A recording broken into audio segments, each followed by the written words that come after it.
Hi everyone, welcome to Yoga in Canada Summit. Namaste. Today is the International Day of Yoga, and you're with us because you're probably someone who loves culture, who loves India, who loves song, dance, and everything in between, but also possibly mindfulness. It's 10 years since TGIF, the Great Indian Festival, the India First Festival started. And they started with artists and performances to bring communities closer together because nothing does it better than the art forms. But I think it was a natural progression for them to bring yoga into Canada because India, one of India's greatest gift is probably yoga, amongst other things. And I'm a little biased, so that's why I'm saying greatest. But the jury's still out on that one. I'm Karishma, the founder of Soulkatha, and Soulkatha is about connecting deeper into yourself. It's ways to find practices for well-being, in finding little positive bits in yourself and the outer world, and ways to parent better, ways to have stronger relationships. Firstly, starting with yourself and then extending out to the community at large. We're here today to honor the International Day of Yoga, to honor yoga in not just an on the mat practice, which is essentially asana. For those of you who weren't with us this morning, I'm just going to do a little recap of what we did. We had Mekhala Desikachar, and Jyotsna who chanted for us, um, showing us that yoga is more than just asana. It's also a chanting practice. It's also a deep meditation. It's also a therapeutic alliance between a soul. And it was beautiful. You can catch it on YouTube. I'm sure Rupa will help you out with the links. Then we had Saras come on and tell us about natural mind versus yoga mind. What are the tools and techniques one can employ to actually get there? She talks about the different states of mind. Are we even aware of that? And then she moves on to how we can remain in a aware state of mind for more sustainable periods of time.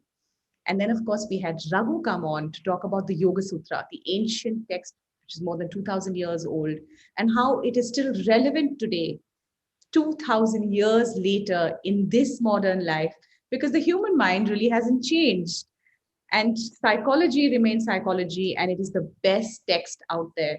For me and you, the most important thing to remember is that if it's applicable to your daily life, it makes your life better, then it's still relevant. And that's why Yoga Sutra is so amazing, because you can literally take any sutra and apply it to your life to make your life better.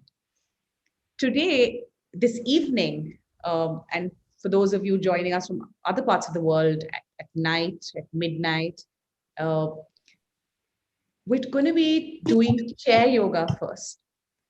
We want to show you that it's not just about putting out that yoga mat and doing asana. Yoga is also about movement and breath, and it can be done from bed, it can be done lying down, it can be done standing, it could be done sitting, and everything in between. All the different versions can literally be done on your commute on a bus. So yoga has to be suited for the individual to meet your physical needs, to meet your emotional needs, to meet those parts of you that you need more positivity in. After we do a session with beautiful Shanna, we're going to, from chair yoga into a space of heartfulness meditation with Vishwa. He's going to show us how accessing the meditative practices created by the Heartfulness Institute will actually make you feel better. It'll make you less anxious. It'll make you feel more well and more positive to beat every day. After which, you have a little parenting session with me to talk about how the principles and philosophy of yoga can guide you to possibly be a more aware parent. After which, this is the icing on the cake that I have for you. This is not, all these things that we've put together for you are not an accident. It has literally been done, strung together with so much love, so you can get the very best of what yoga has to offer. I'm not saying that yoga is limited to only these sessions. In fact, it's bigger, broader, wider, happier than just this. But it's been put together for you to show you, to give you a little tasting that yoga is much more than what is available or thought of. So we're going to end with Yoga Nidra, where we'll give you instructions as to how to grab your pillow and how to make you really, really comfortable.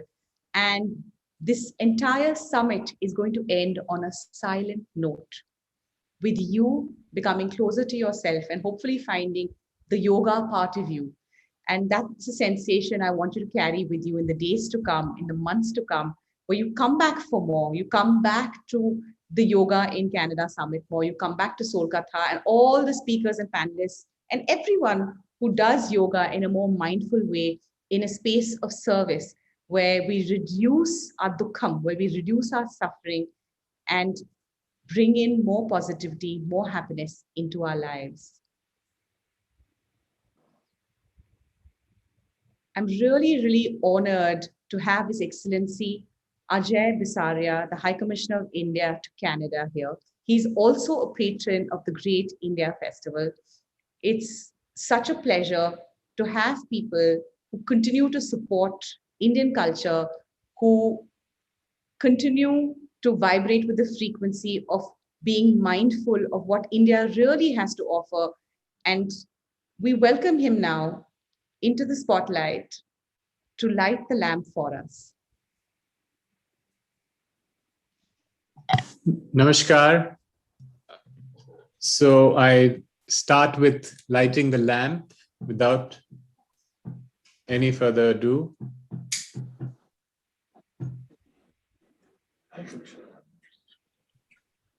The lamp is lit, and as we say in the ancient Indian custom, Jyotirgamaya, to take us from darkness to light, and that is the whole purpose of taking us to a better spot and to a more auspicious start to this wonderful event.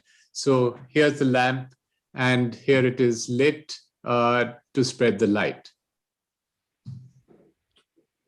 Beautiful. Okay. Thank you so much. Okay, so I like this. everyone. Thank you for having me as part of this. Very good morning and good evening, depending on where you are. It's so wonderful that we get together to celebrate the International Day of Yoga. Today is the longest day of the year, and today is the auspicious day of the International Day of Yoga. This is the 7th time that we would be celebrating this event ever since the United Nations declared the 21st of June as the International Day of Yoga. Yoga is really India's gift to humanity. It is a gift of the ancient Indian tradition and updated by modern science and updated by modern learning. So we've been talking about in this pandemic times what India has brought to the world. India has been the pharmacy of the world. India has been the vaccine maker of the world. But India is in many ways also the healer of the world, because the ancient systems of Ayurveda and yoga updated with modern science are also India's gifts to the world. This is the 2nd time we would be celebrating International Day of Yoga from home, given the challenges of the pandemic. But what we see is that the fervor, the energy has not reduced. And I've been watching these events last couple of days. We feel so interconnected as a globe if you see the number of events being held in different parts of the world. Even in Canada yesterday, we had a wonderful event outside of Canada's parliament, and with parliamentarians, I had the pleasure to join them.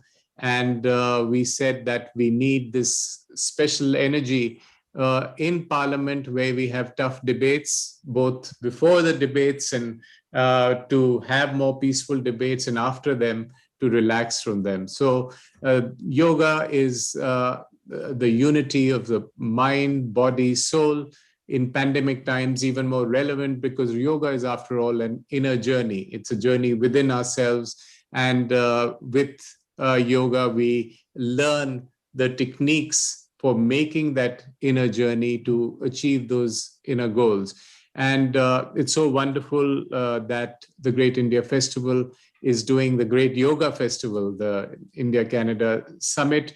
I think it is an appropriate moment to be doing it, the right time to be launching it. Today, this morning, the Indian Prime Minister, Mr. Modi, actually inaugurated the Yoga Day, where he talked of a new app called the M Yoga app, which would have a lot of yoga benefits available to people on their phones, on their smartphones, on their computers. So really speaking, this ancient Indian technology is being updated with modern science, modern technology, to make it more available to us all on this planet.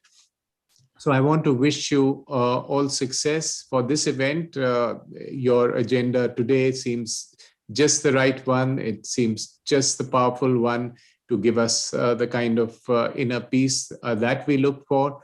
But all success to you for this event and all the events coming up related to yoga in the next few days. So thank you very much for having me. Namaskar. Thank you so much, Ajay. Namaste.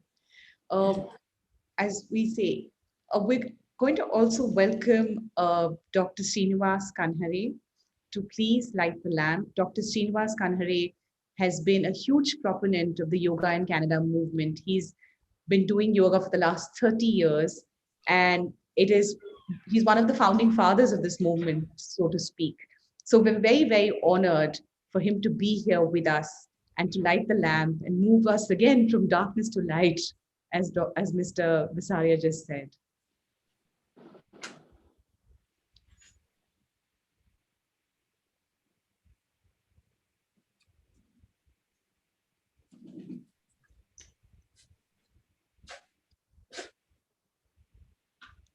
Thank you so much for asking me to light the lamp.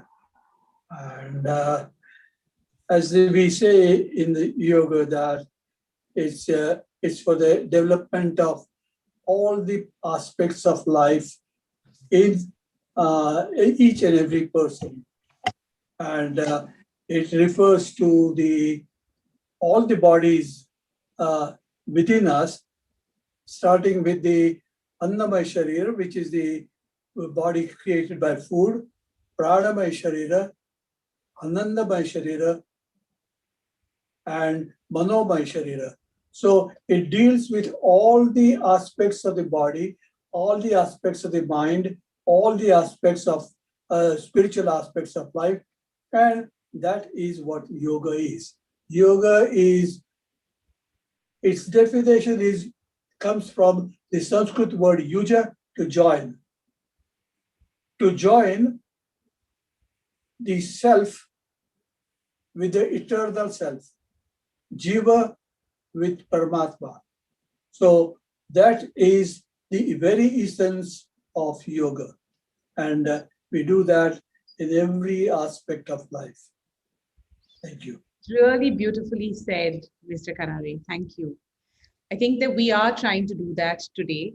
For those of you just joining us, we are in the Yoga in Canada Summit. Today is the International Day of Yoga, and we are celebrating the Great India Festival and Soulkatha with bringing together practices from various panelists from across the world, whether it's Canada, India, America. People are joining us, and of course, Indians in Canada and Americans all over the world. And it's it is a space of mindfulness. This is a space where people to come together, because yoga right now, it probably originated from India, but literally takes ownership in many homes across the world.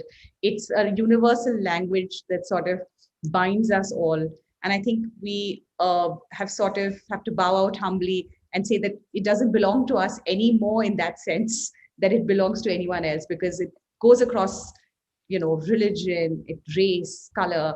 It is a language that everyone understands. And I think that's why people are gathered here to heal themselves, to find the answers for what you are, why you are, and how you can make yourself more vibrant. So I think that it would be really nice for those of you with us to grab a chair, because we're going to be sitting with Shanna, and we're going to be moving and breathing. I'm going to start with first bringing Shanna on. Thank you so much, Mr. Bisaria and Mr. Kanhere. Thank you for being with us. And if we can welcome Shanna and have her here, I'd like to introduce Shanna. Shanna is really, really special, because I think she's one of those people who actually cuts across the universality that I was talking about. She spent the first 15 years of her life in Kashmir and has actually been exposed to the Shivaism, the roots of the Himalayas, where it actually began. And she's then moved back to America when she was 15 and continued with her yoga practice. She has, hey, Shanna, good to see you. Hi. Hi. So just to I'm just walking people down your beautiful story of growing up in the foothills or in the Himalayas, and exploring yoga through your parents, through the Swami Lakshmi Ju, and then coming back to India and really immersing yourself in yoga therapy, which is one-on-one understanding of a client, the journey between understanding their health from a mental perspective, from a physical perspective, from a spiritual perspective. And something that Shanna says, which I also resonate with, is a lot of people get put off by yoga because they think that, it doesn't suit them. They think that yoga isn't meant for them because this is so hard, or they've been pushed so hard when they walk into a studio and you get that shoulder issues, you get lower back issues, and they get put off by yoga. But as my teachers have said to me, yoga has to be made to fit the individual and not the other way around. And I think that's exactly what Shanna is going to prove to us as you do chair yoga. So I'm so very honored, because she spent her entire life, she travels around the globe, journeying with people and explaining to them that yoga is not about just the tough asanas. It's not about the lotus pose and, being able to go upside down, but it's a mindfulness activity. She's helped people heal emotional raw wounds, physical gaps in themselves through this very practice. Welcome, Shanna. It's so lovely to have you here. Nice to be here. Thank you. Nice to be here, Karishma. This is an honor. So thank you. Yes. I'm going to ask you some questions before you actually lead us through the practice. Right. If you'd like to instruct people, because we're going to start the practice in about 15 minutes. So if you'd like to instruct people to set up their home to do this. I would just say, find a chair that's comfortable, find a chair that's supportive, find a chair where your feet are on the ground. That's what's important, right? And however your chair is, a cushion behind the back is fine, cushion underneath your feet.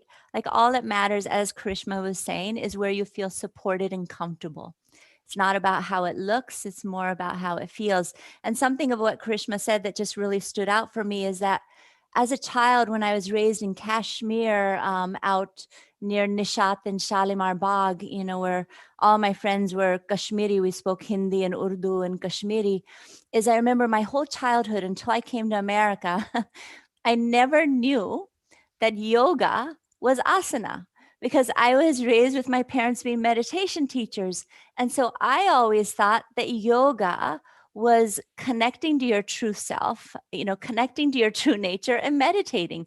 And then when I came to America in the 80s, and there was a little bit of yoga asana here in town, I remember thinking, is this the American? Like, what is this? I had no idea, because in Kashmir Shaivism that I was raised in, that my father's published 11 books until now, we have another 17 to go, it was never really talked about in Kashmir compared to other parts of India now that I've learned, right?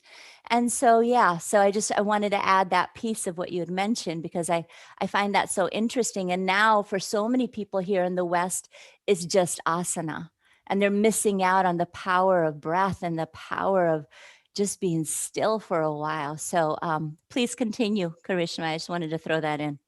No, that's just beautiful, Shanna. I really wanted to hear that little piece about what you had to say about yourself, Right. because I think that leads very well into a little bhajan that beautiful Aruvita Aggarwal has put together for us for this event. So I'm going to just quickly introduce Aruvita. Aruvita has actually started something called the Indian Rhythms, where she teaches children about Indian song, and she's actually bridged the gap for Indian kids in Ottawa to allow them that access to Indian music and still feel connected to their roots back home. She's also a volunteer and Namaste. Lord Ganesha is well known as Vignaharta, or the remover of obstacles. We invoke Lord Ganesha in the beginning of all new events. He has big elephant head with big ears and a very large tummy. The elephant head is an indication of knowledge and wisdom. The big ears signifies that he listens to everything patiently, and his big tummy is to peacefully digest all good and bad in the world. According to yogic belief, Lord Ganesha is the lord of Mooladhara Chakra, responsible for the energy and consciousness within us. We sing and pray to him so that wisdom can awaken within us. I will be presenting a Ganesh mantra followed by a Ganesh Aarti. Thank you, the Great India Festival, for giving me this opportunity to invoke Lord Ganesha in our Yoga Summit today. I hope you enjoy this offering.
पावाणी निर्वाणी रक्षावे सुरवर वंदना जय देव जय देव जय देव जय देव जय मंगल मूर्ति दर्शन मात्रे मान कामना पूर्ति जय देव जय देव जय देव जय देव जय मंगल मूर्ति दर्शन मात्रे मान कामना पूर्ति जय देव जय देव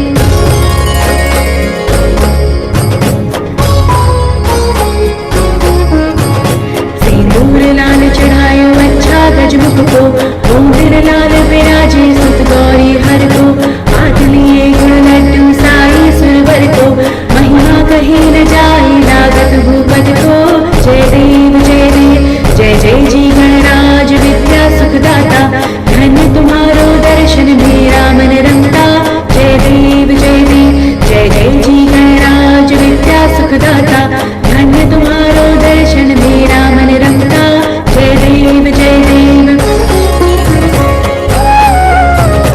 अष्ट सिद्धि दासी संकट को बैरी विघ्न विनाशन मंगल मूरत अधिकारी कोटि सूरज प्रकाश ऐसी छवि तेरी गंडस्थल मधमस्तल झूले शशि विहारी जय देव जय देव जय जय जी गणराज विद्या सुखदाता धन्य तुम्हारो दर्शन मेरा मन रमता जय देव जय देव जय जय जी गणराज विद्या सुखदाता धन्य तुम्हारो दर्शन मेरा मन रमता जय देव जय देव भाव भगत से कोई शरणागत आवे संतति संपत्ति सब ही भरपूर पावे ऐसे तुम महाराज मोको अति भावे गोसावी नंदन निश दिन गुण गावे जय देव जय देव जय जय जी गणराज विद्या सुखदाता धन्य तुम्हारो दर्शन मेरा मन रमता जय देव जय देव जय जय जी गणराज विद्या सुखदाता धन्य तुम्हारो दर्शन मेरा मन रमता जय देव जय देव जय देव जय देव जय मंगल मूर्ति दर्शन मात्रे मान कामना पूर्ति जय देव जय देव जय देव जय देव जय मंगल मूर्ति दर्शन मात्रे मान कामना पूर्ति जय देव जय देव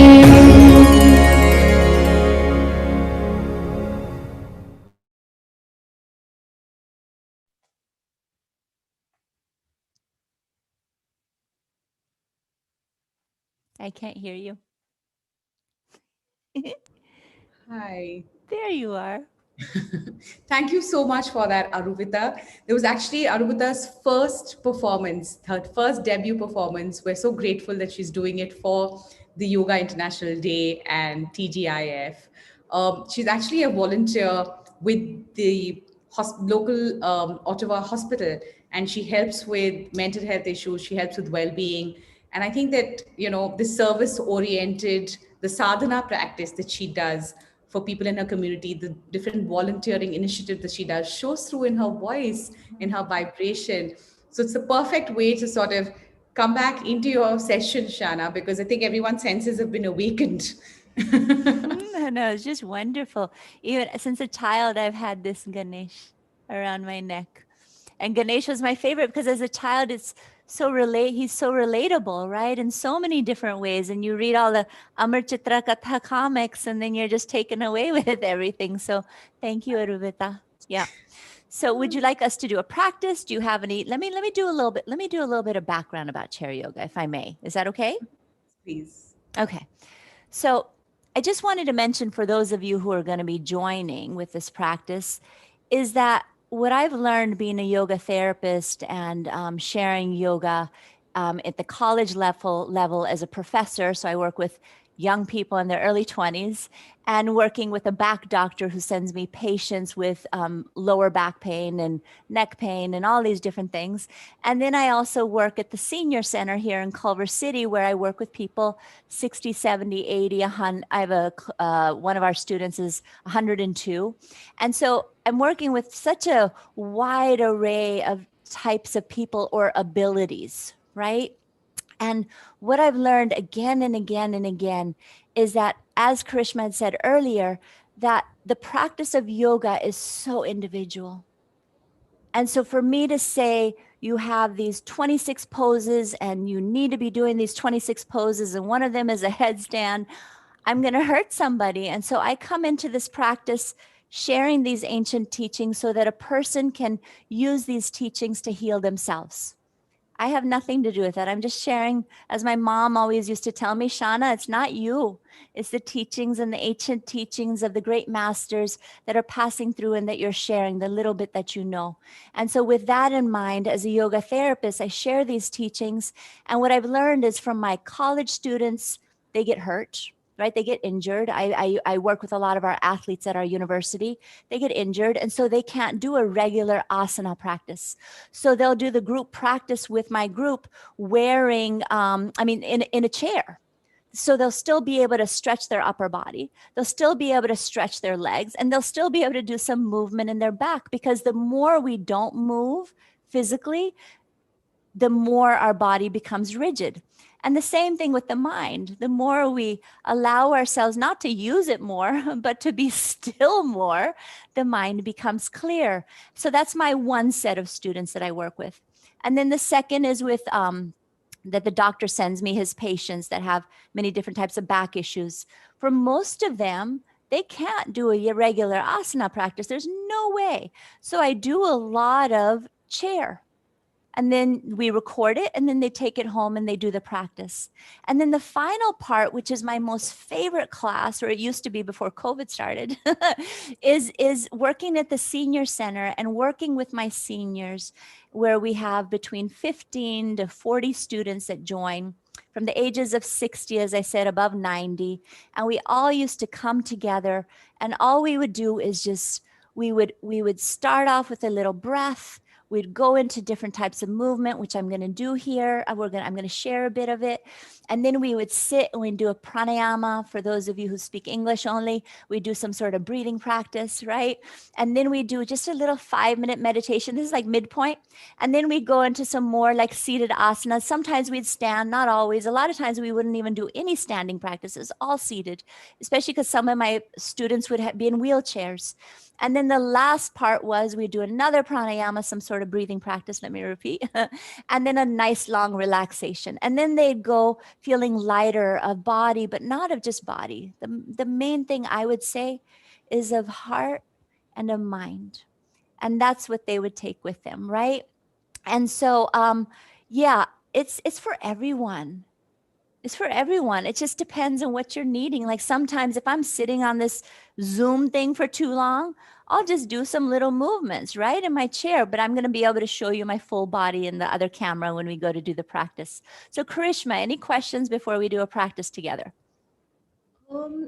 So everything that you're talking about here, Shanna, is that it's not a lesser than practice. This is not a cheat sheet. This is not, oh, I'm being lazy or I can't move sort of practice. This is actually something that would help, right? I feel better. All the people I worked with feel better, and it's not me. It's the asana and the movement and the breath that they're doing. So no, I think there's no such thing as cheating. It's just doing what feels best for ourselves. And some days I need more and some days I need less. And that's probably all of you, right? It just depends. And so the more we can get some sort of movement, the more we can get some sort of breath moving and get everything moving within us, the healthier and the better, right? For the mind and the body. So yes, no cheating. No cheating. And this could be, and I find that I do chair yoga, and even on the days when I can actually get on the mat and do what they call more classical asana, chair yoga serves me better some days, right? Yeah. And it's individualized to the way I feel in that moment. My yoga practice is individualized. It keeps flowing with what I need. Right. But, and that's fine because, as practitioners of yoga, we can curate our own practices. Could you share a story of a client or someone you've worked with where you've given them these practices? Could you walk us through that journey? The one that comes to my mind, her name is Anne. She's no longer here. And she was one of my first clients many, many years ago. She was 94 years old. She was a survivor of the Auschwitz. Her whole family had been killed pretty much during the whole, World War II. And so she was a survivor. So she'd talk about those stories much. She was so clear of mind. Her body was becoming a little more unstable, right? And so with her, I started working with her and seeing her twice a week. I would go to her house. And the reason I even started chair yoga, I wasn't really taught it in the yoga therapy program. I did the 3-year program, was that me and her caretaker, we were going to do asana. So she's like, oh, I want to get on the ground. I was like, okay, get on the ground. We'll get you down. What happened is once she got on the ground, she wasn't able to get up. So we had to like pull her up and pick her up and pull her. And it was really intense on her and on us because she was dead weight. So after that, I went home and I started creating small little practices that I had learned from my, gentle yoga asana practice on the mat. How could I bring that on into the chair version?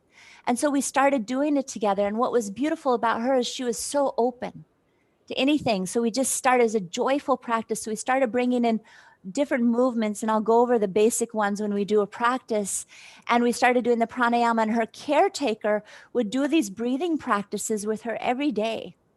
Right? We had a little audio that we recorded. That's the beauty of technology. Technology is not a good thing in some ways, but in some ways it's so wonderful. So they do a breathing practice every morning. They do a breathing practice every evening. They'd get about 15 minutes, only 15 minutes of movement in every day. And then I would see them twice a week, and we'd do 45 minutes at the other times. And,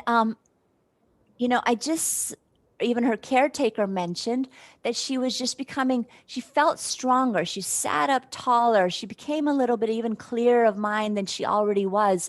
She was able to walk with more ease. And so it was just really exhilarating where I was like, this is it. Because before that, I had never even done it before. And so we continued. And then over time, she left her body. Right, it's part of the process, but that was where I really got into it, and I saw from practicing twice a week, as well as she was diligent about doing it on her own with her caretaker, I started noticing the changes, and it was fabulous because she noticed. Forget about me; she noticed a difference, right? So yeah, so that's one of the many. That's just beautiful, Shanna, because you actually innovated it on the go for her Right. to meet her needs. Yeah. I can feel that you're itching to sort of lead us through the practice. And I think that Yeah. everyone here can't wait either. Oh, Yoga is about doing, right? It's about the experiential immersion of it. So right. please, whenever you're Okay. ready, So I'm guide going to us. change. Give me half a minute. Those of you who have joined just now or whatever it is, make sure you have a chair. That's all you need. Okay. And let me just change camera. So give me a minute to go sit over where we're going to be. Okay. Good. Sure. So let's see. I'm going over to Logitech Brio.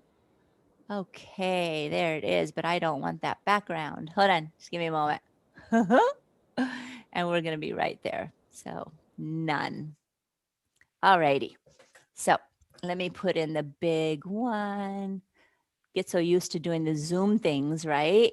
So You're doing a good job. everyone, I'm getting it together. Now I got to put the green screen down, and there we are. Okay.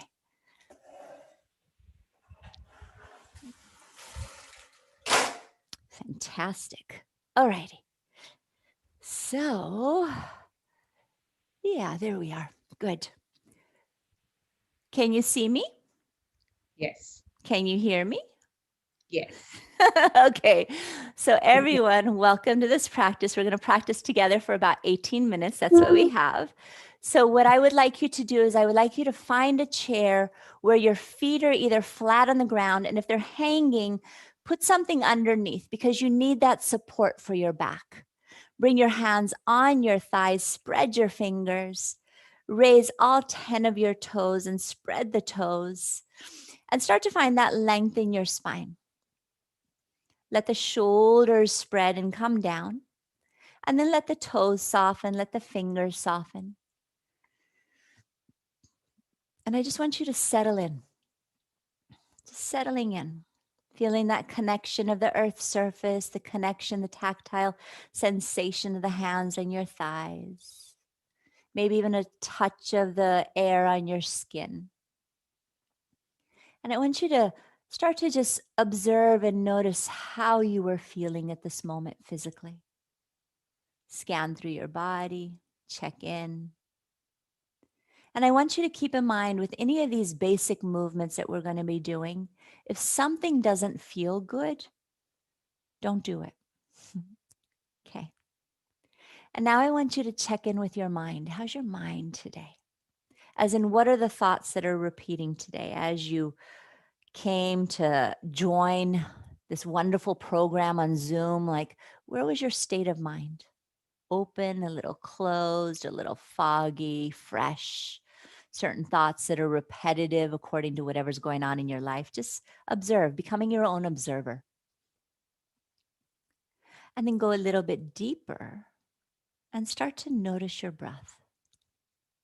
Observe your breath. Notice your breath that is moving in and out of you. And if possible, unless you are congested, notice your breath as it moves in and out of your nostrils. Noticing the inhale, noticing the exhale.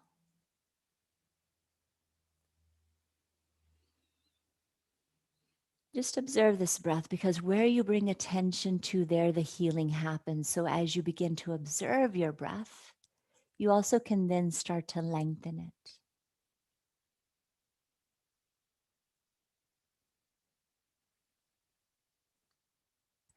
Now, through this practice, let the breath be your guide, not the movement, but the breath. And bring your hands to your heart center, settling in, touching thumbs to heart, palms slightly open. And what we're going to be focusing on here first is the 4 different movements of the spine for the first 5 minutes or so. So come along as we go in and out of these different movements. So as you inhale, bring your hands slowly up to the sky, not fully, just to the extent that feels okay. And then as you exhale, pull the hands to your heart. And as you inhale, spread the arms out, lift the chest slightly. Okay. And as you exhale, start to curve over as if you're curving over an ancient tree trunk hanging on out. And then inhale, roll up, sit up tall. And then exhale, pull the hands to the heart, bow down. Just like that, 2 more rounds. Inhale, bring the hands up to the sky. You can look up or look forward. What is your neck like today? Exhale, pull your hands to your heart. With the breath, inhale, open the arms, lift the chest. And then exhale, curve over a tree trunk. Let the chin come to the chest. Inhale, roll up, sit up tall. And then exhale, pull in to the center. 1 more like that. Inhale, sky. Exhale, heart. Inhale, spread open, lift the chest. Exhale, curve over chin to chest. Inhale, roll up, sit up. Exhale, hands to the heart center. Okay.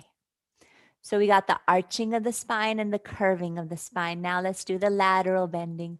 So bring the right leg out, and that might just be a little bit. Or I'm mirroring you, right? Bring the right leg out further, whatever feels comfortable. Make sure that left knee that's bent is going through the center of your left foot. And the right hand is on the right thigh. Let the left arm hang. Sit up tall. And as you inhale, sweep that left arm up. And as you exhale, slide that right hand down the right leg, and let the left arm come over the head. And then inhale, lift up. So we go in and out of these movements about 3 times, just warming up the areas as well as linking the breath. Exhale, slide the right hand down, bring the arm over the ear. And inhale, lift up and open. And next one, we're going to hold. Exhale, over, hold and breathe. Bend the left elbow. Turn the head, look down at the right foot. Keep that left foot rooted. How's your breath here? And then inhale, lift that left arm, lift it up, touch the sky. And exhale, let the left hand come down. Bring the left hand behind you, hold on to the chair behind you. Bring the right hand to the left thigh. Sit up, starting from your lower abdomen, take an inhale here, as in this twist movement, and then exhale, twist to the left And then the chest moves, and then the head over the shoulder. And then inhale, untwist, facing forward. Again, exhale, sit up tall, twist to the left, lower belly, chest, head over the shoulder last, ever so lightly. Inhale, untwist. And one more, exhale, twist to the left and hold and breathe. Allow both of your shoulders to soften away from your ears. Come to your breath here as an observe the natural free-flowing movement of your breath in and out of you. And as you inhale, inhale here. And exhale, untwist. So this is a perfect opportunity. We have the legs the way they are to bend the left elbow, bring the left forearm on the left thigh, and let the left palm be open and available and alive like a cup. And let the right arm just hang in between your legs. And as you inhale, sweep that right arm up to the sky. And then exhale, sweep that right arm forward and down between the legs. Again, with the breath, inhale, sweep forward, lift up and open, either partly or all the way. And exhale, right arm out and forward and down. Next one, we're going to hold. Inhale, sweep that right arm up. Now, for some people, this is not going to feel good. Then maybe bend the right elbow. Or for some people, that might not be good either. So then just have the right hand on the hip. So it's more of an opening of the chest. And instead of just automatically looking up every time your arm is up, look down sometimes. And if it's available and feels good, then look up. But don't make it a habit of just always looking up, right? Now let that right arm be up if it is up. And inhale, get lifted up, spread out, spread the arms out. And then bring the hands together as the right foot comes next to the left foot, hands to the heart center. Become still for a couple breaths without doing anything. This is where the feedback happens. Allowing the whole right side to settle.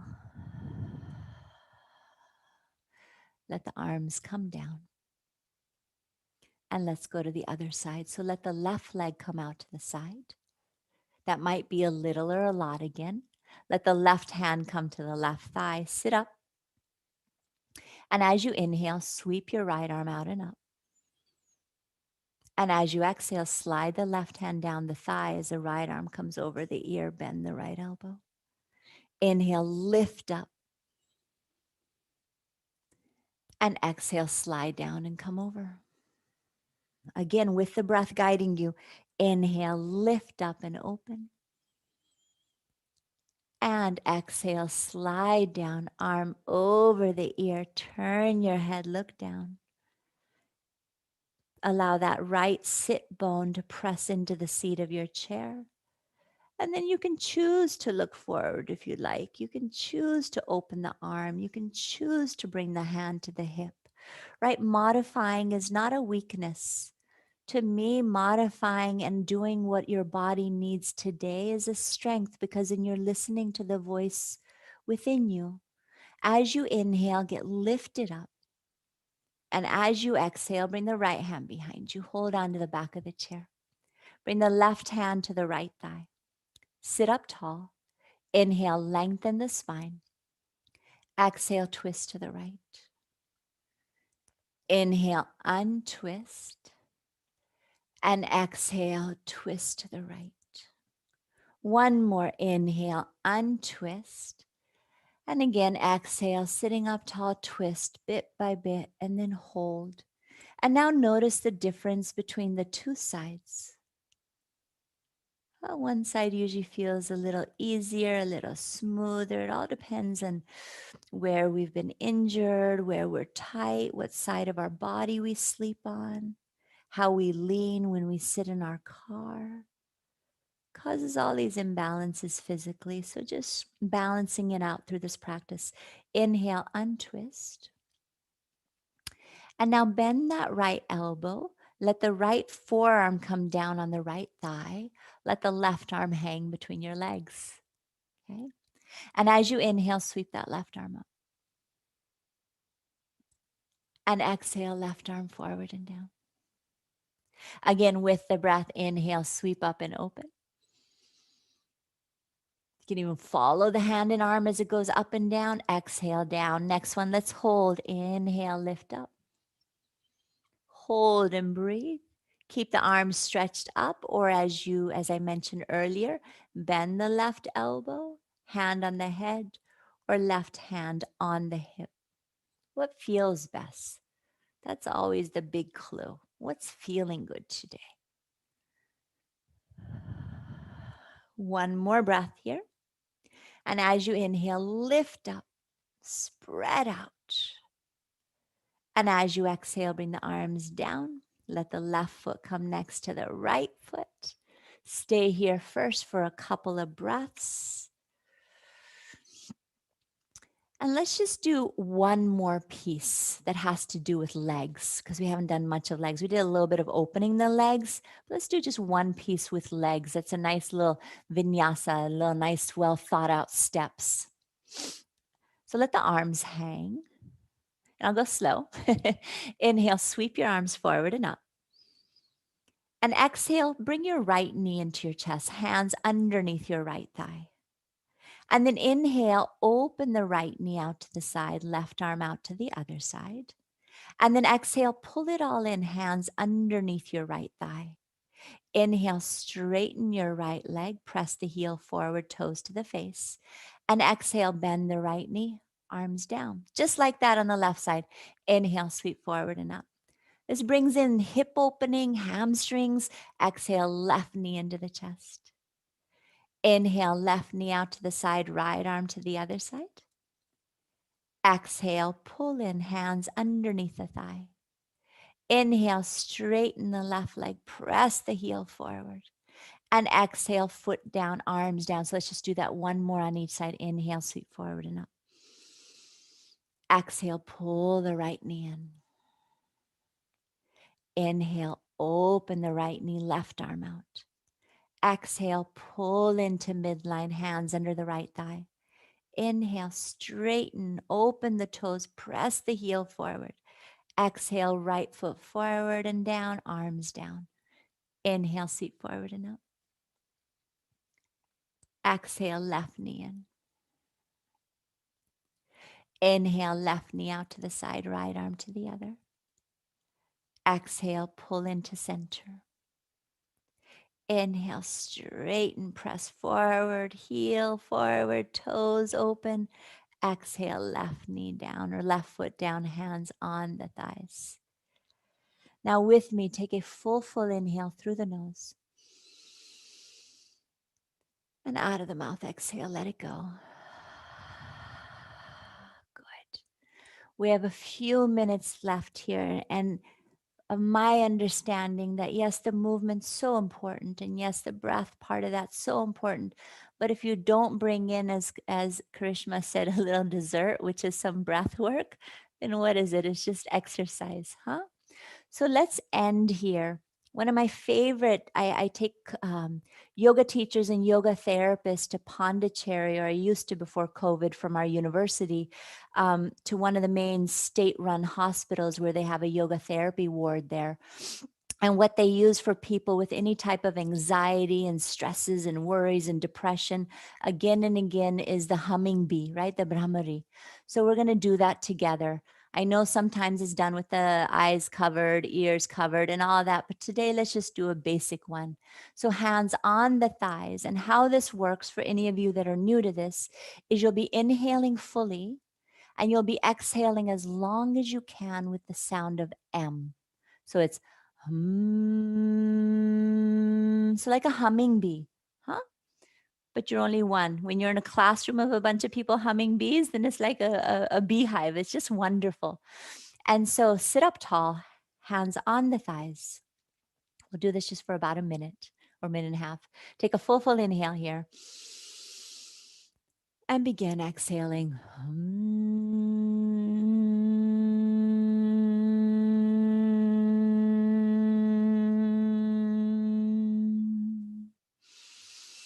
Keep on going.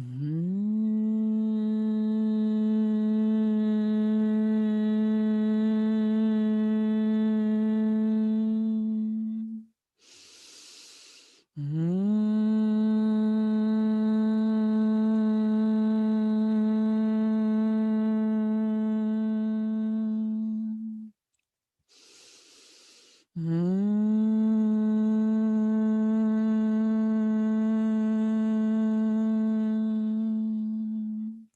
more.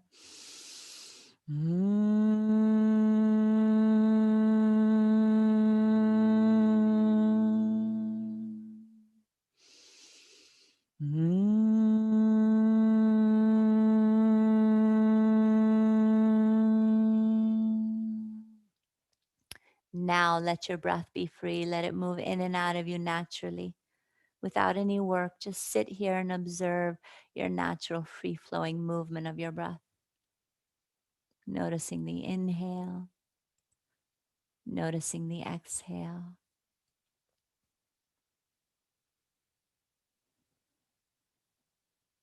And bring your hands to your heart center in Anjali Mudra. As you bow your head, as you send in healing first, connecting to your wholeness, sending out healing to those in need. And as you lift your head and as you open your eyes, we bow down to each other with a namaste.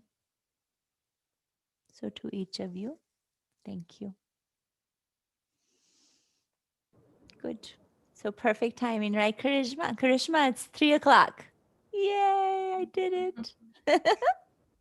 Perfect timing, perfect practice, perfect Good. message, Shanna. I Wonderful. think that for everyone who did this, I did the practice and I just literally feel my whole body opening up and I feel Good. centered. I feel good. Good. And I think that the message here for everyone watching is modifying to suit your body is a strength, it's not a weakness.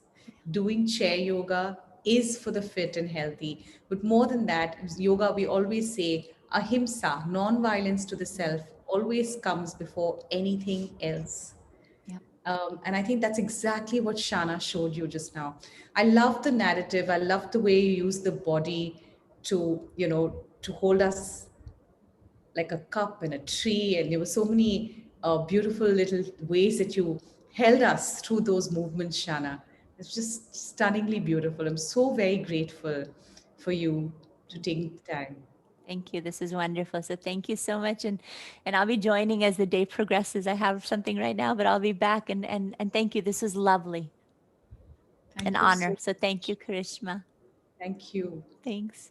Bye. Namaskar. Bye. Um, We are Yes. saying goodbye to Shana, but she's going to be back in a little while. And we're going to be welcoming Vishwa from the Heartfulness Meditation. What Vishwa brings onto the table is something that is so special. As a senior manager at one of the largest insurance firms in Canada, Vishwa's actually taken the time for the last 21 years to volunteer with the Heartfulness organization because he wants to serve people the way that the heartfulness meditation served him. He's found more calm, greater peace in his life because of these practices, and he wants to bring them to you. I think he's given over like 1,500 hours of service in doing these meditations for free. The entire organization is meant to serve people and it's given free to everyone. And if ever you want to tune in, Heartfulness is available in many countries across the world and is available to you to help you with well being, to help you with positivity, to help you with any mental health issues that you have. Because when you connect to that space, you connect to well being. Vishwa, I also want you to know that right after Vishwa, we have yoga parenting, parenting through the philosophy and principles of yoga. And then we end with Yoga Nidra. So I'm really hoping that all of you stay tuned to the very offerings of what yoga is, the essence of what yoga is, from chair yoga to meditation to parenting to Yoga Nidra. Uh, Welcome, Vishwas. I'm so very glad you're here. Namaste, Karishma ji. I'm also very happy to be here. I'll hand over the stage to you so you can lead people through this practice. Definitely. I'll be very happy. If you can give me screen sharing rights. Mm-hmm.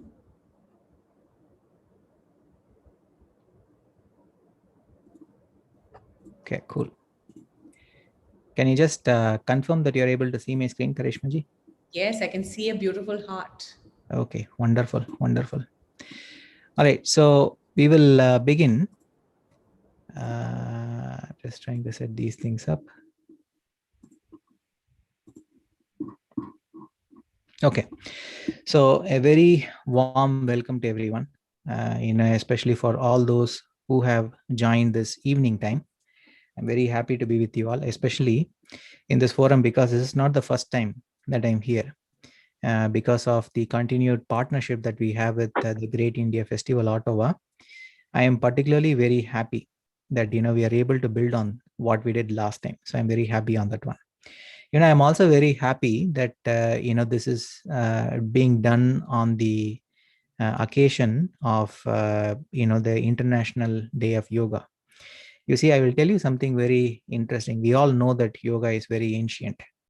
When I started with anything to do with meditation, or even with respect to yoga, I started as a skeptic. So I did not just take something for granted, and so I did not really believe in things and did it. So I myself tried different systems before I sort of picked the one that really suits me.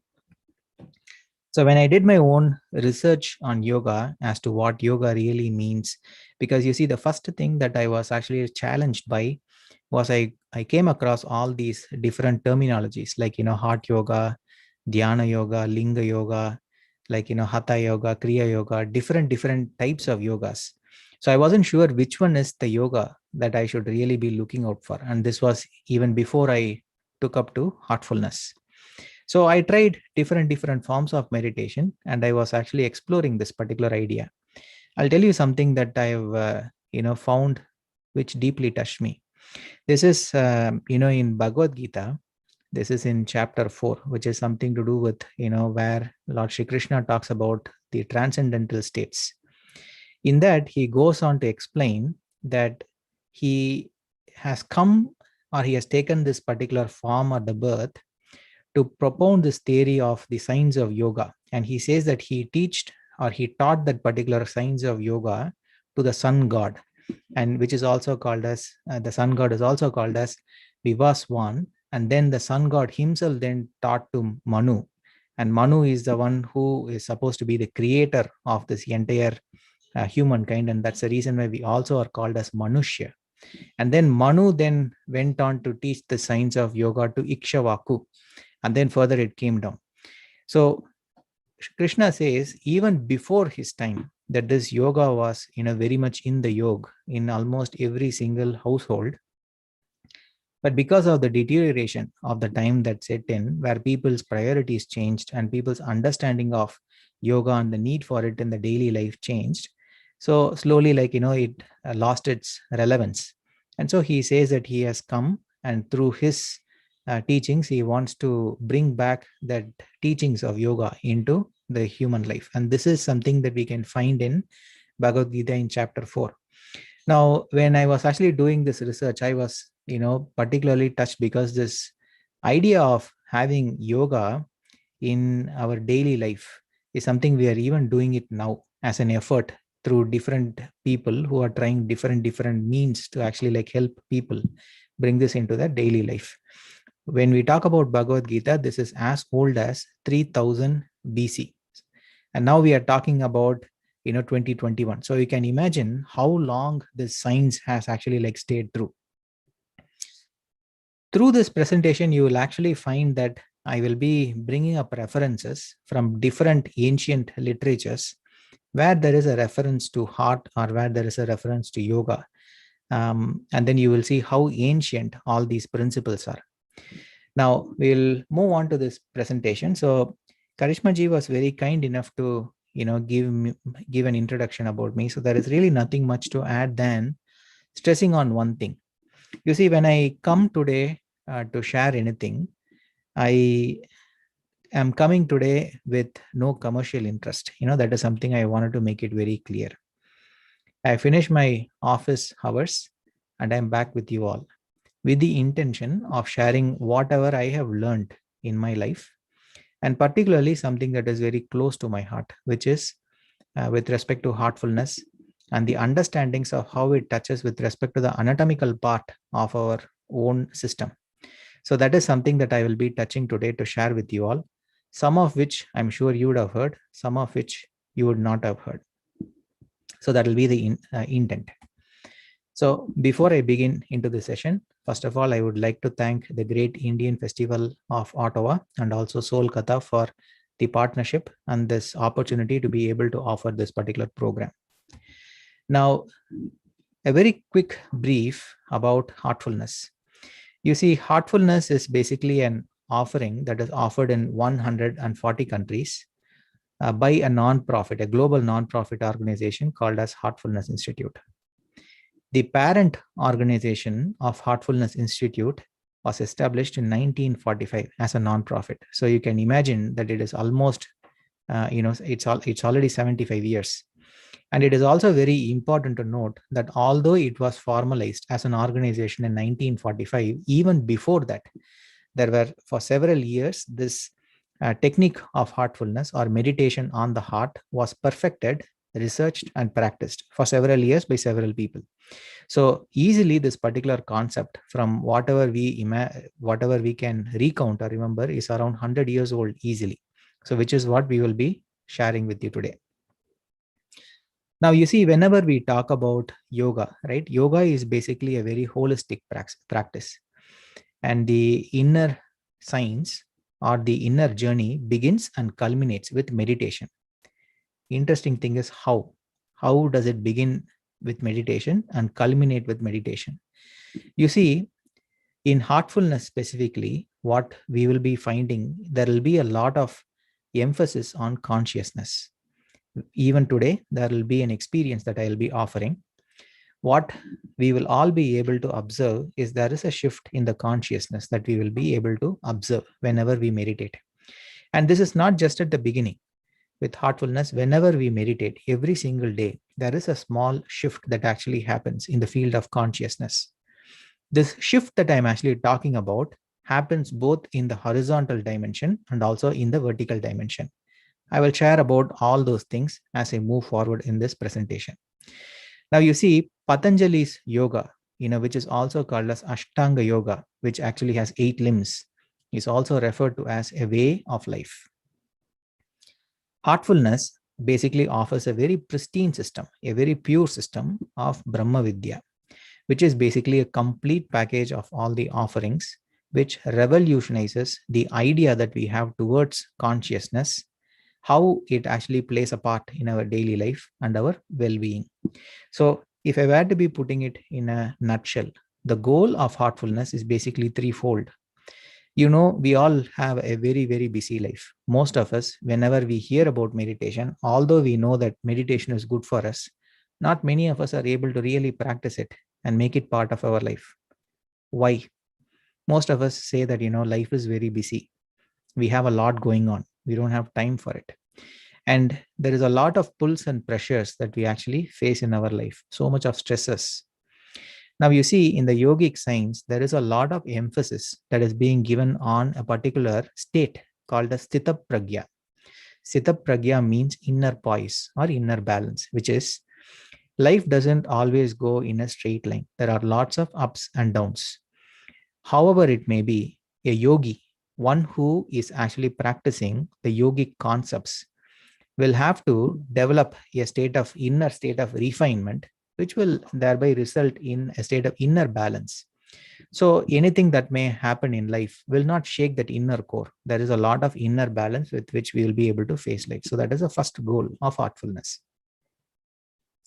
The second goal of heartfulness is most of our undertaking towards yoga. If you have seen, basically the knowledge is out there in the internet. This is an internet age. We can find text references and also sometimes in YouTube, several videos on different ways and means in which one can actually go about it. Now, what one may not be able to get it from internet is the experience.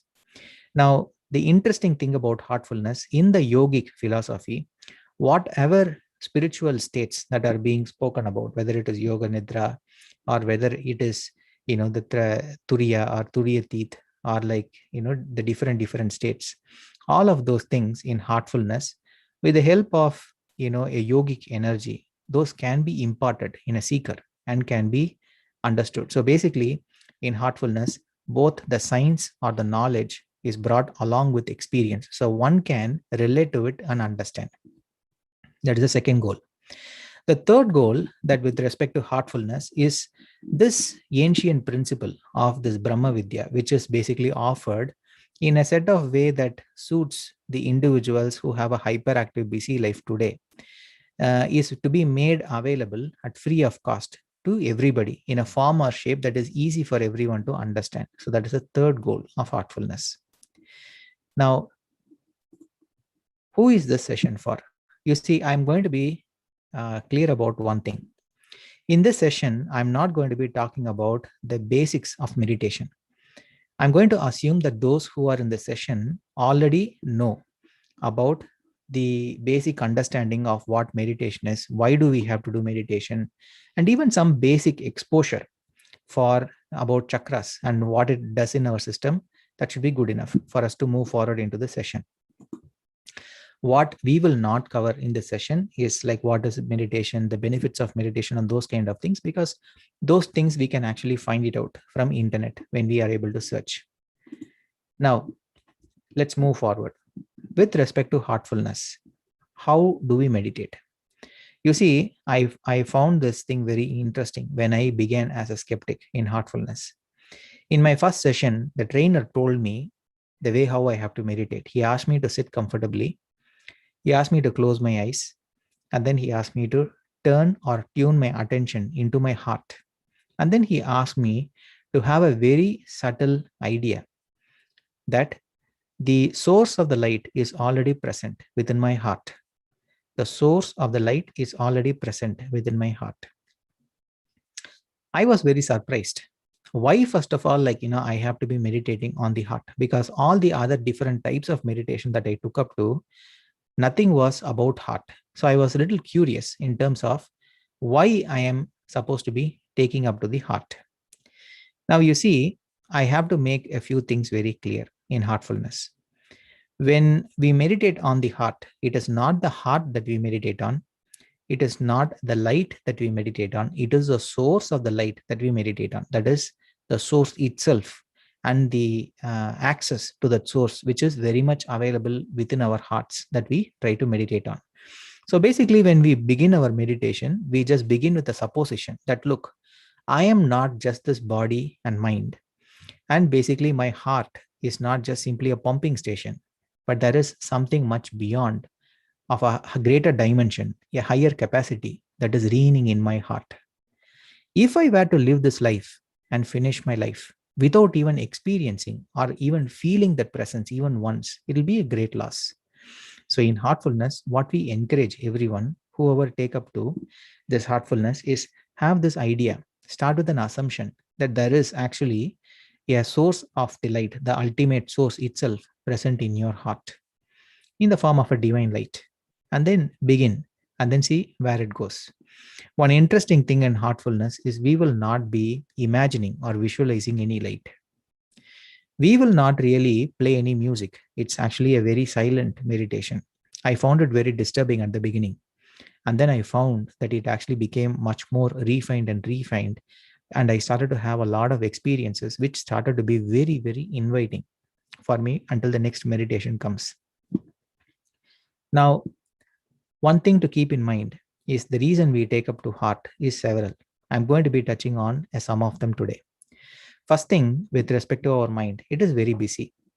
We always think about what I'm going to do next. As I'm talking to you already, we will be, as those who are hearing might be thinking about what next I'm going to speak or when this is going to be over, and you can move on to the next session. Or like whenever we do our work, we are already thinking about the next thing. Even when you have to go and catch water in a water cooler, you are already thinking about the next thing. So mind is very busy. Now, rather, if you look at your heart, in the inner chambers of the heart, there is only tranquility. So the key thing over here in this effort is to channelize this mind into the inner chambers of our heart, where you can find silence and peace. Now, you see, for all of us, if there is a choice that is given, whether we want pleasure or pain, we will all be taking up to pleasure, because it is our basic inner nature that we don't want pain. And the state also is that we go towards joy. The mind's nature is to go towards joy. So whenever we take this idea that the source of the light is in the heart, the mind naturally jumps into our heart, because in the inner reservoir of the heart is where you can find the true joy, the true feelings of peace, the contentment, everything you will be able to feel there. You might have heard people, whenever you are actually like in doubt, people would say, touch your heart and then see what your heart has to say. Did you check with your heart? Did you consult your heart? Even if someone were to say that, look, I'm telling you the truth, people would say, touch your heart and say whether you're really saying the truth. So there is a level of acceptance that we all have. The inner conscience and the heart has a role to play. Let's move forward. Now, in my exploration to understand why the heart, these are all the things that I came up to. In the ancient literatures, heart is also called as Hridaya in Sanskrit. And there are basically three functions it actually goes to. Hru, Da, Ya. Hru also means draws, Da is to sustain, and then Ya is to give. So one of the basic principles, even in the ancient literatures that was believed, is heart's function is basically to draw the blood, the impure blood, through one side, purify it, and during the purification process there is a amount of sustenance that happen for a moment of time, and then it is pumped out. Now whatever is pumped out is a pure blood, so the filtration process or the purification process is something associated with the heart. And when this blood is sent out, it actually touches every single cell of our body. So the intention of this method of meditation on the heart for several thousands of years back is that when we meditate on the heart, the essence of this particular energy, when it goes inside, it begins to spread all over our system. And as it spreads all over our system, every single cell gets touched by the divine current. I'm going to share with you all something. We will be looking at, the chakras and other things. One thing, if you have noticed, we basically have the 7 chakras. And in that, if you look at the center chakra, which is the Anahata, and if you look at the symbol, there are basically 2 inverted triangles, one pointing upwards and one pointing downwards. It is a very significant thing with respect to the Anahata or the heart chakra, that when we have an energy that actually emits from that particular heart, it can both go up as well as both go downwards. So it can simultaneously work on 2 different realms of the 3 upper chakras and the 3 lower chakras. And further, when I looked into the Chandogya Upanishad, something that I want to tell you is Chandogya Upanishad was something written in 8th to 6th century BC. And there, this definition was that by this one, the reference is meaning to the higher self. In yoga, we talk about the individual self having come out of or separated from the ultimate consciousness. Yoga is an effort to bring about that union of this individual to that particular Brahman or the cosmic or the universal. So this higher self, I am, is in the heart, which is Hridi, and therefore it is called as heart, which is in the Chandogya Upanishad. So this is something that I found very interesting. Further, when I was reading some of Swami Vivekananda's work, and this is something I came across. Swami Vivekananda is a great proponent of Raja Yoga. And he said this: think of a space in your heart and think that in the midst of that space, a flame is burning. Think of that flame as your own soul. Inside that flame is another effulgent light, and that is the soul of your soul, God. Meditate upon that in the heart. Now, if you see, very interesting, whatever he said, he was not saying meditate in your heart. He said meditate on that which is in the heart. Something very interesting. And so this is also one way in which I was trying to relate to what we do in Heartfulness today. Let's move forward. Now, further, I was looking at Sweta's Vatara Upanishad. This Upanishad is something that belongs to 5th to 4th century BC. And if you see, they who through pure intellect and the knowledge of unity based upon reflection realize him as abiding in the heart, become immortal. There are few things I want you to draw your attention here. Now, there is a reference to reflection and realizing his presence in the heart. There are two of these things I would like to draw your attention. Both reflection and realization both refer to a state of feeling. In heartfulness, when those who actually meditate on this one continuously, what happens, the impurities of the mind, when they continuously get cleaned out, the mind begins to quieten down very quickly. And when it quickly settles down, slowly the inner sensitivity grows. And what is the result of it? The feeling emerges from within. Whatever we may begin with a thought that, in the inner space of my heart, there is the source already there, which we begin as a thought, will slowly translate into a feeling. And this feeling comes in the form of a realization or a reflection. So that is what is actually like called out in the Svetaswatra Upanishad. Now further, in Chandogya Upanishad, this is something very interesting. You see, when I first began this meditation in heartfulness, right, I had this doubt. When it is said that in the heart, the source of the light, I was wondering what sort of a light it is referring to. Is this a flame? Is this a white light? Is it a yellow light? Or is it like a tube light? Or is it like a flame? Meaning like, is it like a wildfire when you actually like bring two pieces of wood together and then, bring it upon? So this is a reference that I found. He is my higher self, with the S caps. He is myself within the heart, smaller than a grain of rice, smaller than a grain of barley, smaller than a mustard seed. He is myself within the heart, greater than the earth, greater than the heaven, greater than all the worlds. Chandogya Upanishad. You see, there is also a thing that you would have read about, which is Anoranyan Mahato Mahiyan, which means smaller than the smallest, greater than the greatest. That is what it actually refers to. This is one of the primary reasons why in heartfulness, when we meditate, we will not visualize any light. We will not try to imagine anything. We will not try to think about any nature sceneries, or we will not even try to follow our breath. We have this idea that the source of the light is the ultimate source is present in our heart, and then we settle down in our heart to let the entire process take us through. Now, we have been too much into philosophy, so let's come out of it a little bit. I'm sure you would have come across this one. Whenever a woman becomes pregnant and is subjected to an ultrasound to see how the baby's growth is, the first sign of life that anybody can take a look at is a speck of heartbeat. Everything else follows thereafter. The first sign of life is a speck of heartbeat.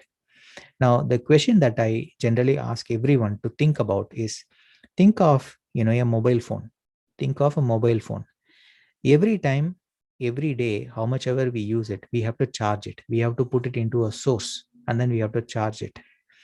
And the more we use it, the charge very quickly comes down and you have to repeatedly put it to the socket and you have to charge it. The heart, the human heart, it continuously keeps going on from the time that the life conceives in a mother's womb until the last stage. Even when somebody goes into a stage of coma, where the faculties of our body do not respond, but only the heart keeps beating to say that the person is alive. So think about, where is this heart powered onto? And that source is what we take as the object of meditation in heartfulness. Let's move forward. Now, you see, this is another interesting thing that I want to share with you. There is a non-profit organization called as Heart Math Institute, and they do a lot of research in the field of science, especially around the field of the heart. Now, what they found was, from a human being's heart, there is a very powerful electromagnetic vibratory wave or a field that emanates up to close to 18 feet from us. As you all are sitting right now, around you up to 18 feet, this electromagnetic vibratory field is stretching. Now, what is the significance of it? Okay, so there is an electromagnetic field, but what is the significance? Right now, in your house, in your field, the others who are in your house, they are part of it, wherever you are. whether you are in your house and attending the session, or in your office, or in your workplace, in your car, wherever you are. And similarly, in others' field, you are also part of. Now, what happens? There is a lot of emotional data. Whatever we think, right? These thoughts do not sit within us. They are emanated into the atmosphere outside. Now, all these thoughts which gets emanated into the atmosphere, they carry forth in this particular field, and then it can reach the other person. You see, in the old days, the yogis, and I'm talking about old days, but even today, right? The yogis who live in, for example, Himalayas, right? These yogis, if you look at it, they don't really have any cell phones. They live in caves.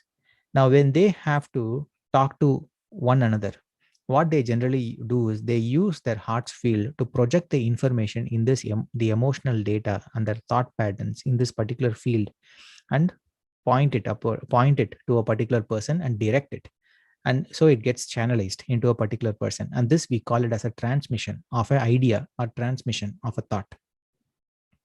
So this, the science modern day is able to prove it in a very different way.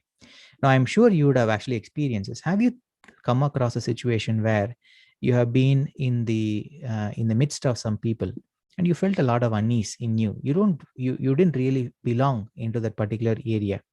So have you felt that particular thing? Now, how come that without even speaking any words, you are able to feel that state of uneasiness? It is because of the exchange that happens through these fields about the intentions that I carry about a particular group, and the group that whatever they feel about me, it gives me either a feeling of warmth that I want to, continue to stay with, or I want to go away with because I feel a sense of coldness. So this is something to keep in mind. Now, I'm going to share with you something very interesting.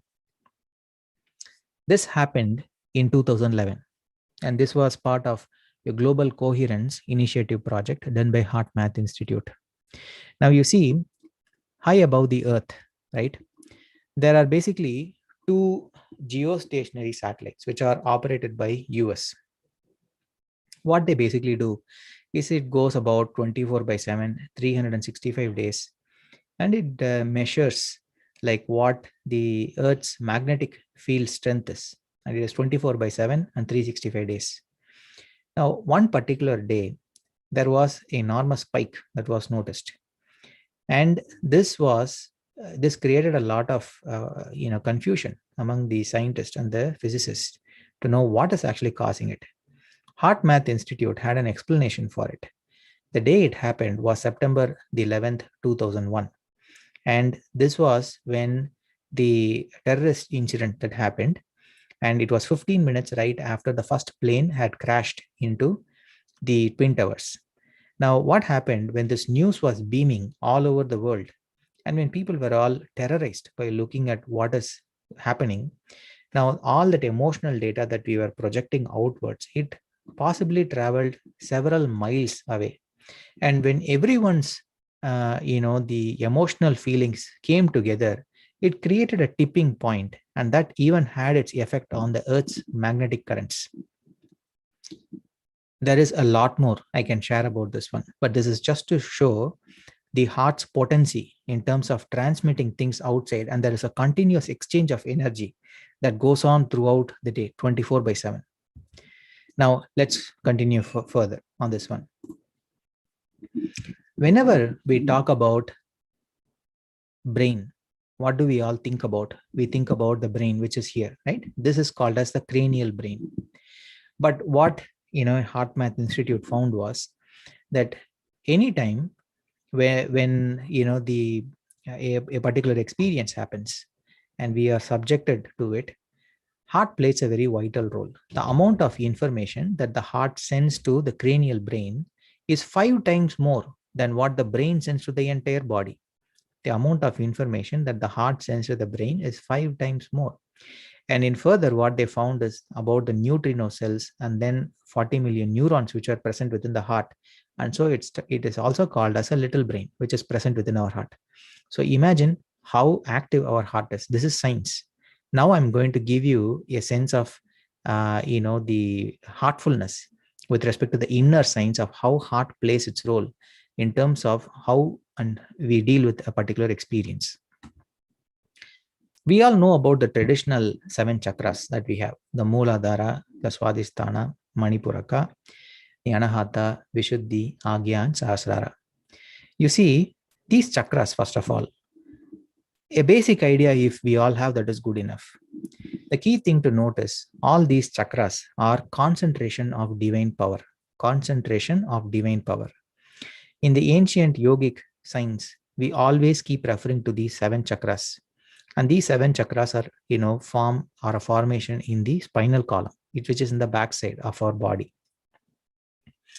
In heartfulness, there is a lot of research that the teachers of the heartfulness keep, going about. And so they come up with different techniques which help in alleviating a human being when they get stuck with the modern day's misery and the turmoil. When they were actually doing this research, they found that there were several more chakras which we might not have been exposed to. So we are not talking about the 7 chakras, but in general, in the heart, there is a cluster of chakras. In other words, it's a constellation of chakras. And each of these chakras basically had a quality associated to it. Suppose if you were to see a snake and you realize that it's a threat for you. Now, how do you know that it's a threat for you? Everybody says that, look, it's your brain which forms a thought and everything. But in heartfulness, through several researchers, through yogic researchers, what it has been found is they enter our system, the experiences, whatever we perceive, enter our system as vibrations first. And through a particular point in our heart.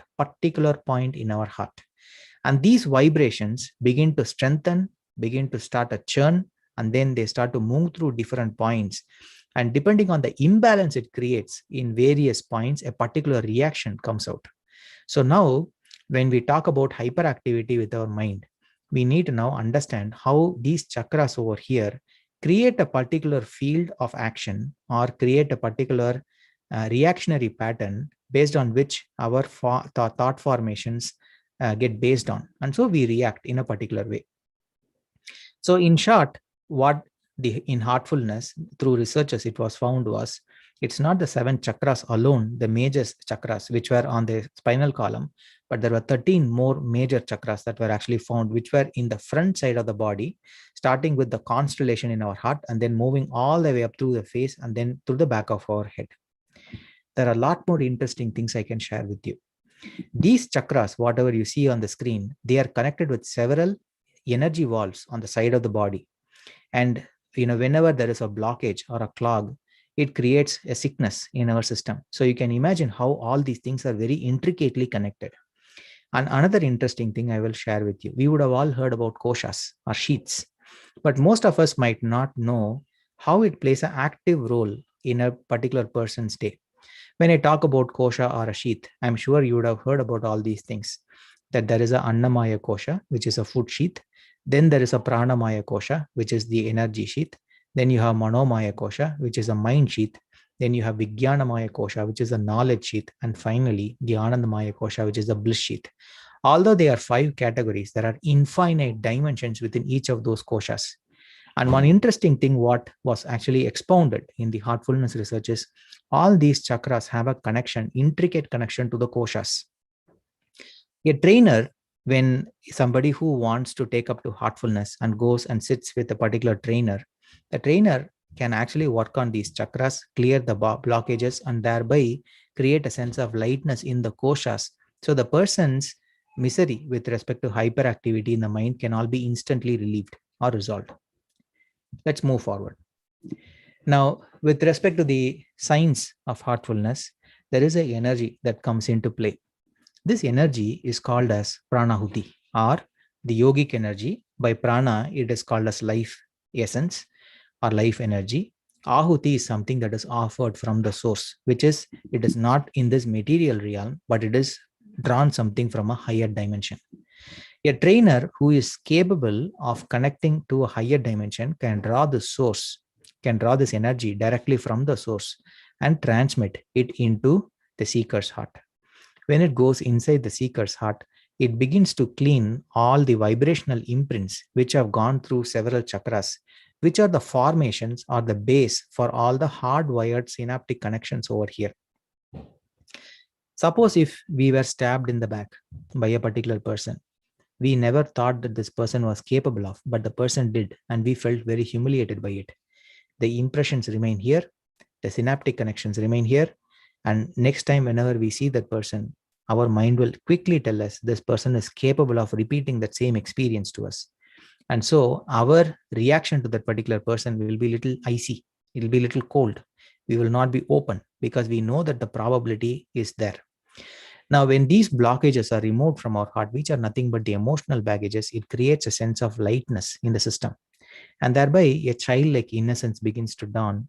And so all these worriness about the stress and lack of sleep, anxiety, fear, all those kind of things just bids goodbye.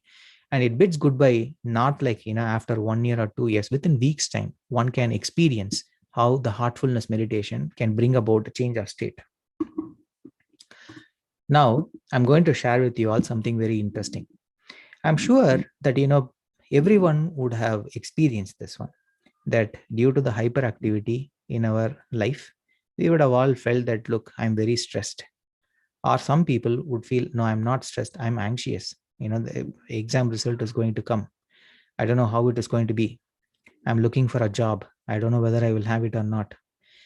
My parents are not in good health. I don't know what's going to happen for them. Oh, this COVID, and with my job, I don't know when this is all going to go back to normal. We have one or the other worry. Now, I'll share with you all something very interesting. The star that you see here, which is in this particular area on the forehead, and sorry about the light that actually comes in, there is no way in which I can block it, but bear with for some time, the light will go down. The star that you see over here, this is the place from where all the thought currents originate. Generally, for any normal person, the thought currents flow down and then it channelizes directly into the left side of the heart. And there is a particular point or a chakra there where it actually sort of gravitates towards. Whenever the thought currents gravitate heavily into that particular area, you will find that whenever you go home, even after finishing your office work, you can't engage with your people at home. Part of you will be thinking about what happened in your house or what happened in your office, what you have left incomplete, what you have to do. There'll be something or the other you will be thinking about. When you take a particular session with a heartfulness trainer, the thought currents are diverted towards the right side, which is into the Atma chakra, immediately giving a sense of peace. And the mind will very quickly quieten down. And a repeated sessions with the trainer can immediately change our inner nature. So now you see, we talk about stress, we talk about anxiety, we talk about fear and all those things. Keep all those things away. We are really dealing with an inner transformation. One who understands how to play around with this particular energy structures which are within our system, one who has a particular technique which is profound enough to touch the different chakras or the koshas which in our system, can help us alleviate from all the complexities that we have developed for our own self. Now, I hope I have given you enough information or enough detail about heartfulness and its functions. Maybe it's time for us to have an experience. What we will do now is we will all close our eyes. I will give you all a taste of this energy. So you can meditate with me and then see how you feel.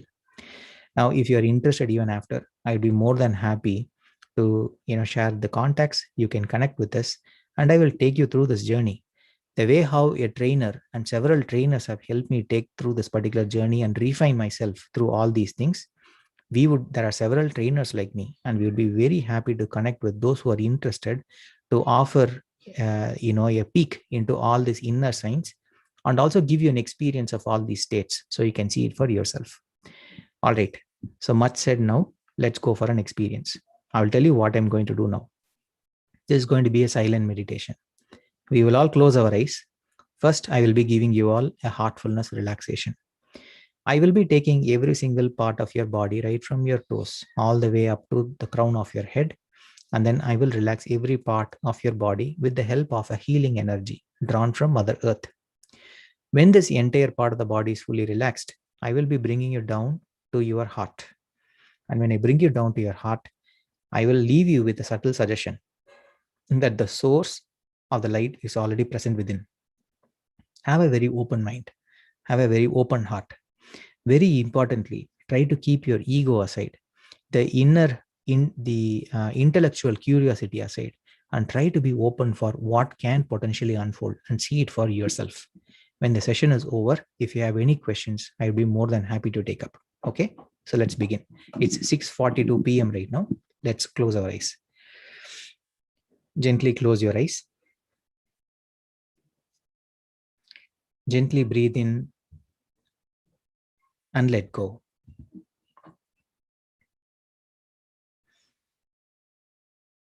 Feel the air flowing in and out of your system. As you breathe in and let go.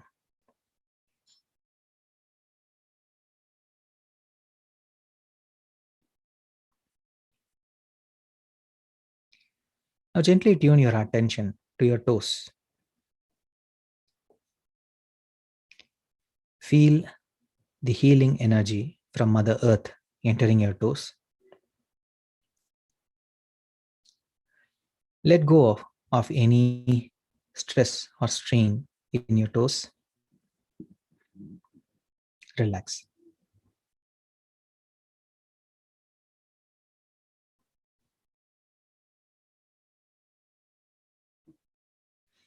Now feel this energy now expand inside your feet and ankles.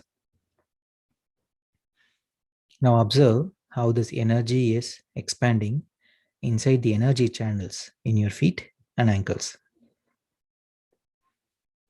And observe how slowly a state of relaxation can be felt in your feet and ankles.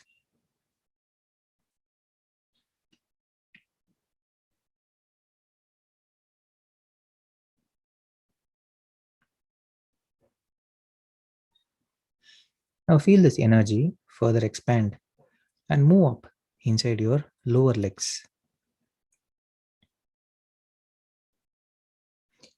Again, pay attention to the energy channels and how the energy expands inside your energy channel.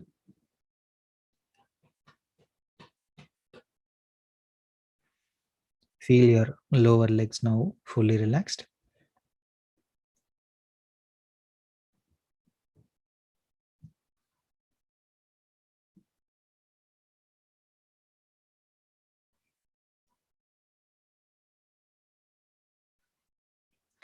Now feel this energy move further up inside your knees and upper legs.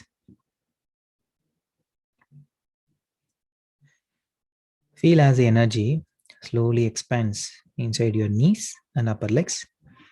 Any soreness, any restlessness, any uneasiness, they're all just easing out.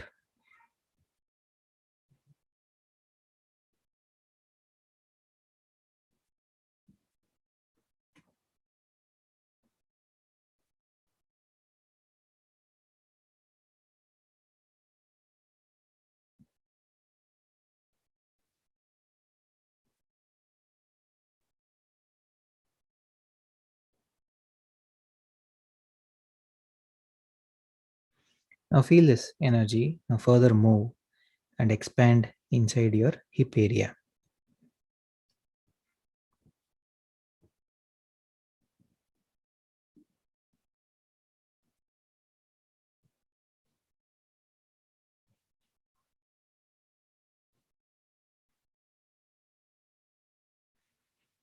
Feel as energy expands in your hip area. Any uneasiness in your hips, they are all releasing through the sides.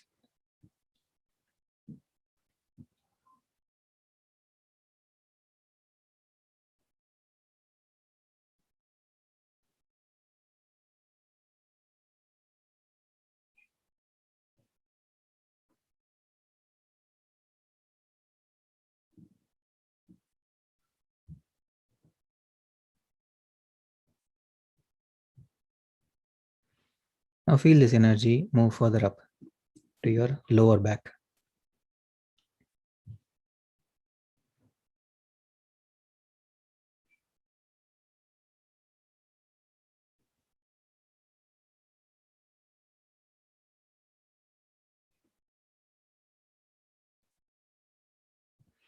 Feel your lower back now fully relaxed. Now feel this energy move further up and expand all over your upper back.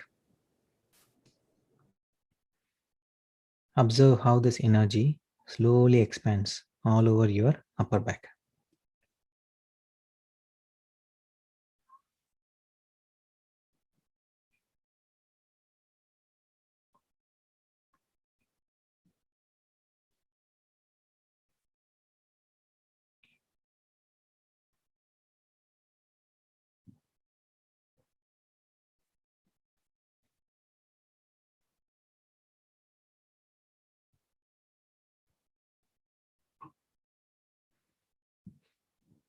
Now feel that the energy moves up inside your shoulders and feel the weight in your shoulders slowly dissipate through the tip of your shoulder. Feel the lightness.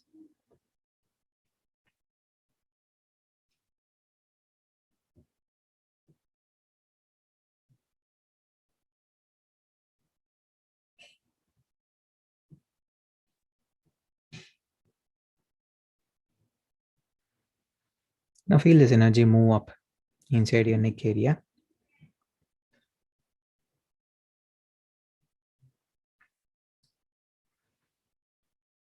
And feel any strain, any stiffness, they all are easing out. Feel the softness in your neck.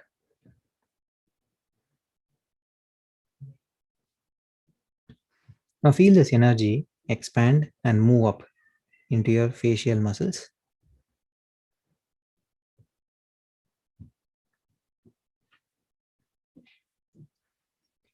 Now feel every part of your facial muscles are slowly getting relaxed.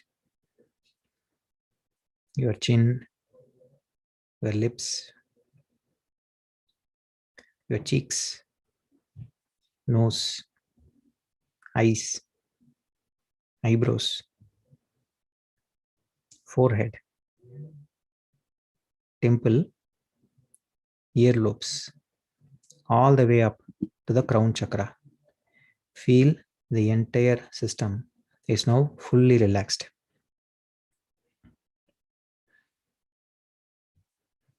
Now gently bring your attention into your heart, the core of your heart, where the source of the light is already present. Have this gentle supposition that through this meditation, you want to remain in your heart and try to feel this presence in your heart. With a very prayerful heart and with a state of openness, just settle down in your heart and please begin meditation.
Now continue to remain in your heart with your eyes closed.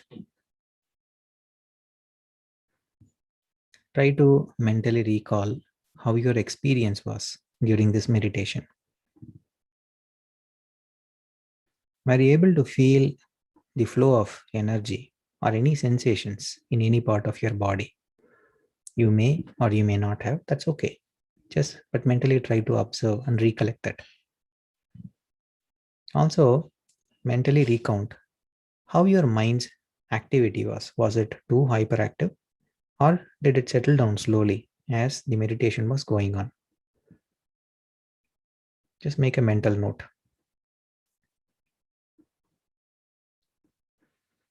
Now, try to observe the feeling in your heart. Observe if you're feeling calm and peaceful.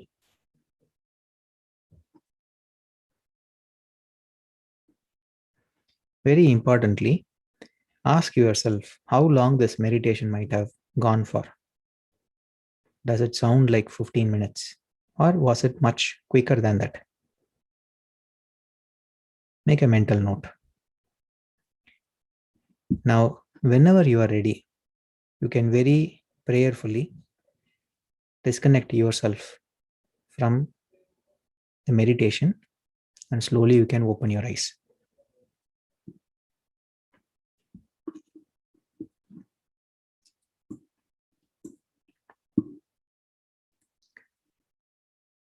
Now, that brings us to the end of the session, right?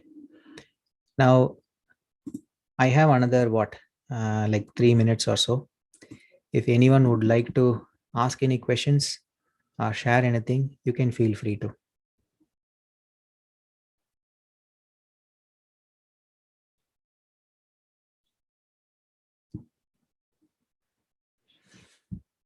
So, Karishma ji, I can't really see the chat, but if there is anything, I hope you will be able to let me know, I think.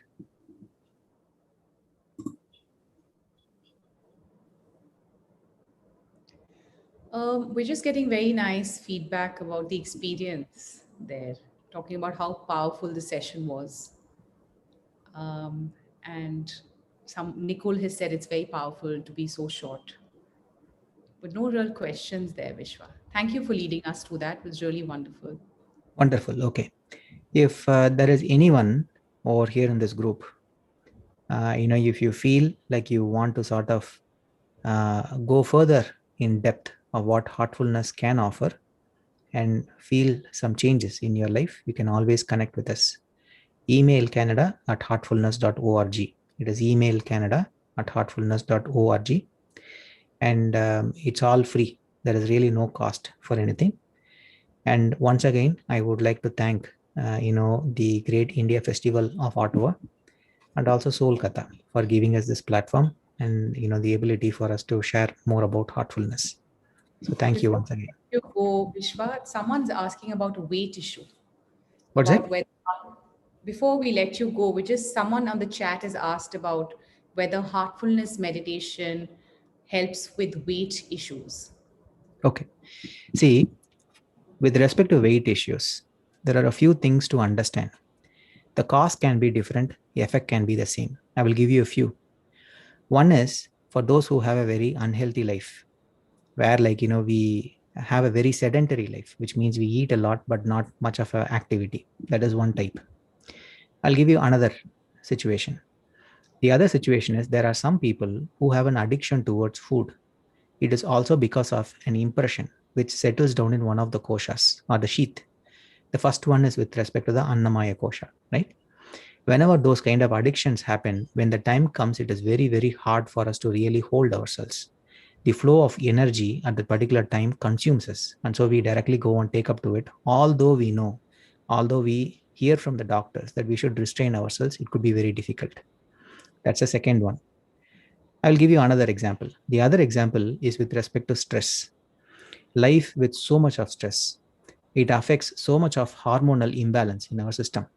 Whether it is with respect to insulin production or it is the bile pigment production, it actually affects. So when that sort of a thing happens, naturally there is also a weight gain as a result of stress.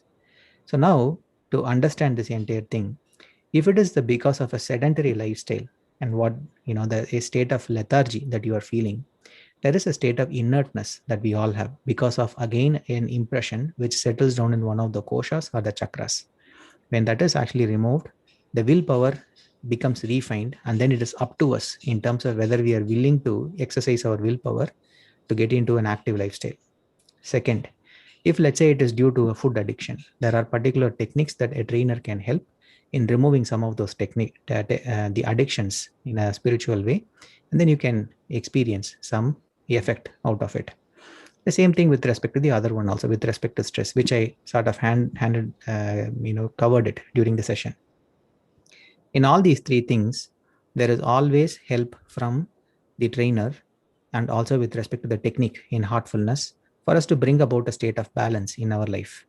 And then there is also a part that we will have to play in terms of bringing about a state of regularity for us to see the change.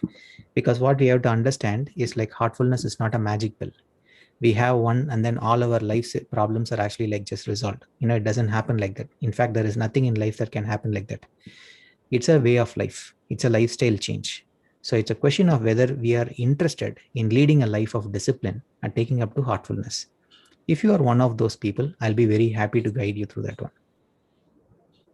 Okay, thank you so much for answering that question.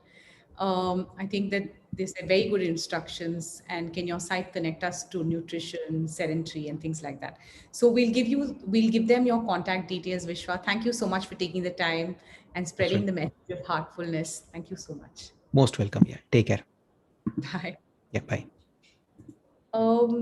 Hi, everyone who's watching. Thank you so much for being with us. We're going to continue on with the International Day of Yoga, Yoga in Canada Summit. We're going to be doing 2 more sessions, one on yoga parenting, and the last one, we will end with a really nice sweet spot, which is Yoga Nidra. I'd like to welcome Siddharth Inamdar. Hi. Siddharth is a group product manager at Keysight Technologies, is it? Yep. Okay, I got that right. I've only known Inamda for, I think, 32, 33 years, and I had to ask him yesterday where he works, and I had to remember it. So it was a real effort there. Inamda is also the father of 2 very, very beautiful children. He lives in Colorado, and we're old friends from school. And the rest I'll leave up to him to, guide us through this. Okay, thanks, Karish, and thanks for inviting me to do this. I was only able to catch the last 10 minutes, but it looks like a really, really awesome conference. I wish I could have joined a little earlier to see what the whole conference was about. I think what I like to do is just talk to you informally about yoga parenting, as you're the author and innovator of yoga parenting, if you will. Maybe let me start off with an introduction to Karish, as I believe she's been emceeing the entire seminar or conference, and I assume most haven't gotten a background on her. So a very quick intro is Karish is the founder of Soulkatha and Yoga Parent. She's been a practitioner of yoga, well-being, and conscious parenting for the last 10 years, training with healers, teachers, and therapists from all over the world. As a conscious parenting coach, she uses the principles and philosophy of yoga to guide parents into a thriving parent-child relationship. And she believes that a parent can feel truly enriching and be an empowering experience when you learn the right skills and frameworks. Is that about sum it up right, Karish? I think so, yes. Good job. Okay, great. Yeah. Okay, so let's just dive into yoga parenting and just talk through it. And I'll be monitoring the chat window. And great first question, what is yoga parenting? Because the first time I learned about yoga parenting from you, I got images of stretchy pants and impossible moves, which I'm not able to do. So maybe let's start off with, what is yoga parenting? Yeah, so that's a great question. To everyone who's watching, you're not a failed parent if you can't stretch. And you could definitely fit into the yoga parenting literally because you're watching. That's all that matters. The only category of being a yoga parent is to be interested in parenting. So what yoga parent is to me is the kind of person who seeks to understand, to learn, is curious about better parenting. And the reason I'm put in yoga, and I know that yoga is a word that's is used so much. Someone on the session was actually talking about how they have a yoga beer now, and and the person was quite aghast at the concept. We have a yoga computer, and now to say yoga parent, some of my clients were like, can we not call this a yoga parent, because yoga is, such an overstretched word. But to me, it's a deeply personal thing, because for me, yoga has helped me raise my children better. It's because of the tools and techniques and practices that I have applied in my life to yoga, that mindfulness, that consciousness has helped me parent better, and that helps me guide other parents to parent better. So this exact image that you have in Amda of parents like in stretchy pants and trying to do impossible moves is exactly the misnomer that yoga is about. We just did a chair yoga session. We talked about yoga as a state of mind. We've talked about the Yoga Sutra and how we can apply that in this summit. And I think that yoga is bigger, broader, and better than this airtight definition that the Western world has given it when we exported it, a few decades ago. Yoga is a state of being, it's a state of awareness, and you can parent with that. I think, does that answer the question? Yeah, no, that does answer the question, and maybe if we can go into a little bit about the folks on the phone or on the conference might be more familiar with some of the principles and philosophies behind the traditional yoga methodologies. Maybe if you could draw some parallels between the yoga principles and philosophies, the yoga parent, that might help solidify why you chose to call it yoga parent. Right. So that is actually a lifetime of study and explanation, but I'll try my best to do justice to that question. The principle of yoga is to have a positive sense of well-being, is to have a deeper connection with yourself. And that deeper connection, that vibration that I find within myself, I spread towards my community. But that starts at home. That starts with my spouse or my mom or my partner or my children, right? So when I apply the principle of non-violence to myself, ahimsa, satya, truth, I take on those principles of yoga and I begin that with myself.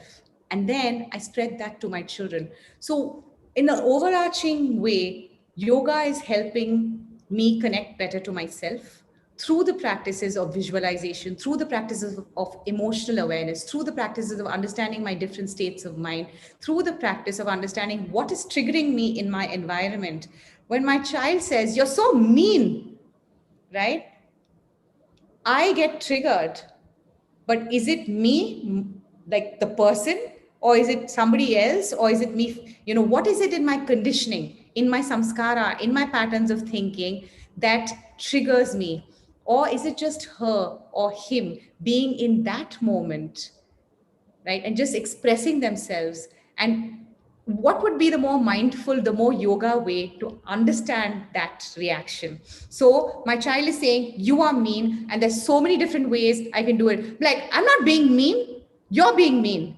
You're always on my case. Or I can say, yeah, that's fine. For you, I'm always a villain, and I can let it go. Or I could say, all right, thank you for sharing your feelings with me. Or I could smile and laugh it off and not even respond. And in a deep level, I can feel the calm vibration going through me. So the philosophy extends into the daily application of my life, which is, can I stay present and calm in myself through my parenting moments, through my parenting journey? And I think that everybody who's ever become a parent knows that we are birthed as parents when the child is born. We've never done this before. We've had no skills at all, right? It's not like everyone had to go to parenting school before we got into this journey. and life just changes, boom. And then we become a parent and we don't know what to do, and we just do the best we can, and we're always in survival mode.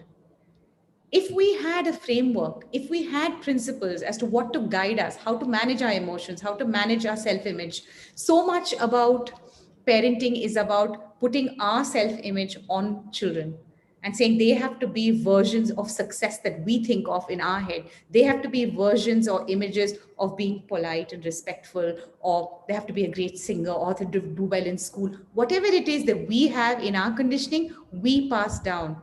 And the principle, the philosophy of yoga is to reduce the samskara, is to reduce that consciousness from one generation to the next, to the next. So when I'm really aware of what I am and who I am from a very deep yogic place, which I'm not there yet, right? So big disclaimer, I'm not there yet. I'm just figuring this out, then I'm more aware and present to my child's needs. And those principles, that philosophy is the overarching guidance. It's like a compass for me to parent better. Maybe in the last question to solidify what is yoga parenting, because it's a new phrase for a lot of people. What does it mean not to be a yoga parent? What does not being a yoga parent look like to you? Were you not a yoga parent at some point in your life, which made you move towards being a yoga parent? Can you talk about that a little bit? I don't know what it doesn't mean to be a yoga parent. I think it's too pedantic, and there's so many ways to be a good parent without sort of even applying yoga or even knowing about yoga. So I wouldn't say that if you haven't been exposed to this is, you're probably not a yoga parent. And so many people are doing positive parenting, gentle parenting, respectful parenting without applying the philosophy of yoga. And it would come under the larger umbrella of yoga, but they probably don't even know it. So it's a definition that I have found very useful in my life.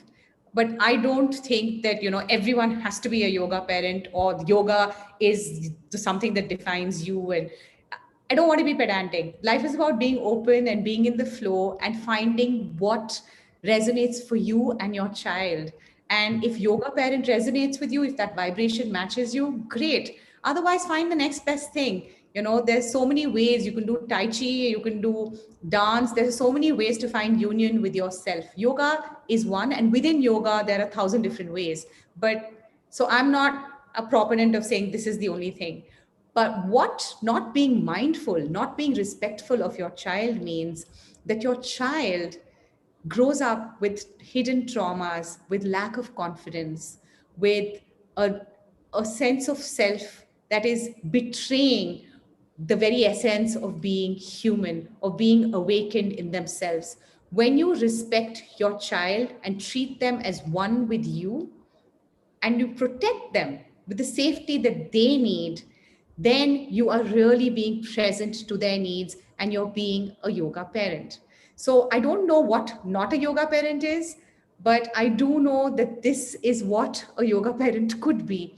And to be honest, I think I've been doing yoga for about 7-8 years in a very deep way.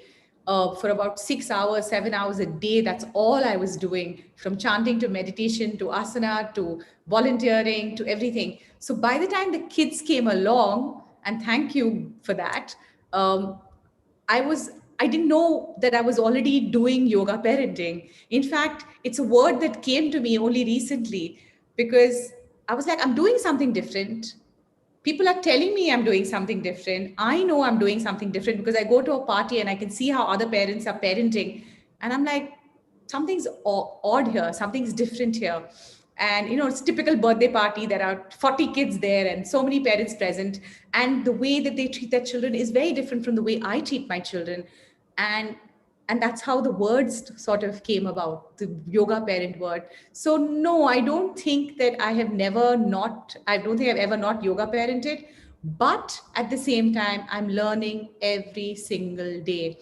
I get I'm working on my triggers. I'm working on what new stimuli my children give me. I'm learning with them. I'm growing with them every single day. And they teach me, because I believe that parenting should be child-led. So they teach me how to parent. And I think that is yoga. Staying curious, staying open, constantly learning. I think that is yoga. And so, yes, in that regard, I'm always learning, and I'm a yoga parent. So a lot of what you described, I sort of reflecting back on my own meditation practice, and it brings about the thought I had when you were speaking is, extending your state of presence while meditating to the act of parenting. Is that along the lines of yoga parenting, or is it beyond being mindful of your parenting practices to something broader than that? So, absolutely, both statements I resonate with. That meditation practice that you do for yourself, and when that meditation extends into your day, into your parenting moments. The image when you said that I got was, I remember when we were living in Sydney. My daughter was 6 months old. She just began to crawl, and for the longest time she used to just, obviously she's exploring everything. She used to spend 15, 20, 40 minutes exploring and touching each single object in the house. And my idea of parenting was watching, witnessing, wondering, and being in awe of the way she was exploring, right? And that is meditation for me. That me watching my child, I do that even today. I'm constantly awestruck by their answers. I'm constantly in wonder of how their mind works, because they take us to places where we can't go, because their mind is so open, their neurobiology is so subtle, the way that they see the world is so different because they're not conditioned like us. The patterns and the set thinking is not as tuned and set in set boxes as ours. So she leads me there, and she takes me into meditation. He brings me to new perspectives. The other day we were lying in bed, and my son asked me, why don't beds have hands? Why do they have only legs? And I was like, that's a brilliant question. Why did anyone think of that? Right? So yes, that is meditation. And what was the second part of that question? It was really, is it about extending the mindset of being present to parenting, or is it something broader than that? So the first question is, yes, I think it's that presence. The second half of that question to me is, it's also action. And sometimes action is inaction. This being present can feel like, when I found that a lot of parents, when they're with their children, have the constant need to instruct. They're always telling them what to do and how to do it. And they think of it as a solid sense of bonding, a solid sense of being there, of protection. And they feel present. They feel like they're doing something. And yoga is about being, human being, like humans are about being. Can we just be? Can we watch them? Can we allow them to lead us? Right? So that action can turn to inaction, and that inaction can be so good to raising your children's self-confidence. Today, the world's children have the highest number of mental health issues. I know so many children who've gone all the way up to, Harvard, MIT, and then I find that, anxiety and mental health issues literally stop them from being the best versions of themselves, because there's so much pressure in their head. There's so much instruction. They're so used to, mom saying that and dad saying that when they go to the workplace, they don't have the resource to cope for themselves. So try and stay present. And in your actions, in everything that you do for your children, try and be mindful. I think that is the key. There is an element of action always in yoga, but it's supposed to be about being mindful, being conscious. So use your actions kindly. And the way that I use actions is something so simple. Like, you go to a restaurant, you order with someone, and how do you speak to that someone? How do you speak to the gentleman who's serving you? How do you speak to the lady at the petrol station, right? Your child is watching. Your child is subconsciously picking it up. And you can tell them, say thank you, tidy up at the dining table. You can say a million things to them, but they're going to do what you do. So if you say thank you and you are polite to the lady across the counter, your children are going to be that too. So it's in your action rather than in, in words, so to speak. I really like what you said earlier about inaction is also an action that you may not be used to, and that parents you were describing that's always telling their kids what to do, that's me. That's always me, and I'm always chasing my kids, telling them what they should do. And I remember taking your Soulkatha seminar class last year in the beginning of the pandemic, and it made me kind of realize that I'm getting my kids to force themselves to operate within how I perceive the world should operate, right, within my own rules. And so after that class, I've been a little more mindful about where did this structure, these rules that I'm asking my kids to follow come from. And I have no idea. They were passed down to me from friends, from my parents. A lot of them may not be valid any longer today. And training myself to not do anything is a lot harder than than one might imagine. Like not doing anything and watching your kids do something you would react negatively to is certainly a skill that needs to be developed. So I've been failing at it mostly, but I am conscious about doing it when I have done it. I do want to acknowledge some comments from the audience. Ishwar says, I agree with you 100%. We have to listen to the feelings of our children, and people have misinterpreted the word disciplining. Do you have anything to say about that? And she goes on to say, we are responsible for our failures. Listening to the inner needs of your children is what you're saying. Do you resonate with that? Let me first start off with saying that you are a yoga parent, Inamdar. It's a very, very brave thing to acknowledge what we are not doing and to be aware of what we are doing and to say, you know what, I'm in this space. So I'm holding this space for every single parent here because I know how difficult parenting is. We feel judged all the time. People are constantly giving you advice, like from the time you're pregnant for a woman, what you should eat, how much you should do, what works, what doesn't. And then once the child comes out, literally the woman is like a receptacle. All attention is focused on the child, and everyone expects, the parents only to focus on the child. Like the first phone call, how's the baby, right? And it's judgment, judgment, judgment. So I'm holding a space for everyone, including you, and saying, well done for listening. Well done for saying what you said, because I know it's really, really brave. It takes a lot of courage to say, I did that. I'm trying to do this. And it's sort of working, but it isn't. I can see the rewards, but I'm still a work in progress. And I am too. So I can totally empathize. But what I want to say to every single person listening is offer yourself a lot of kindness when you do this. It doesn't matter if you fail, but empathy matters. When you give yourself empathy at trying something, this is something that I tell my children all the time. It doesn't matter if we fail, it's the practice. It's constantly coming back.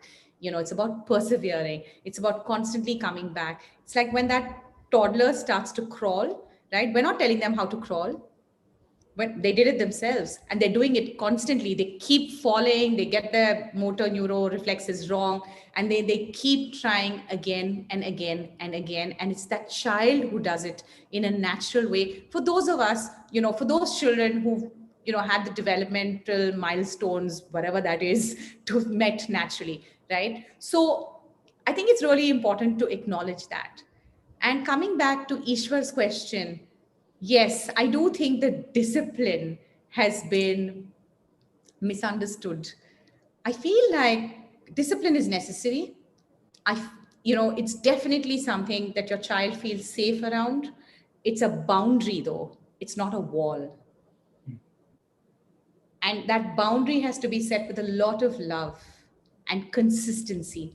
What happens with discipline is my child says, oh, you know what, let's go to the park, right? When I'm in a great mood and I'm not stressed at work, I'm like, yes, let's go, and we go have a great time. But the same child at the exact same time, the next day asked to go to the park. I'm like, what are you talking about? Go to the park all the time. We just went to the park yesterday, and you're shouting down at them. You're talking down to them, right? And then the child is confused. Like, yesterday you said it was okay to going to the park. Why not today? We're not consistent.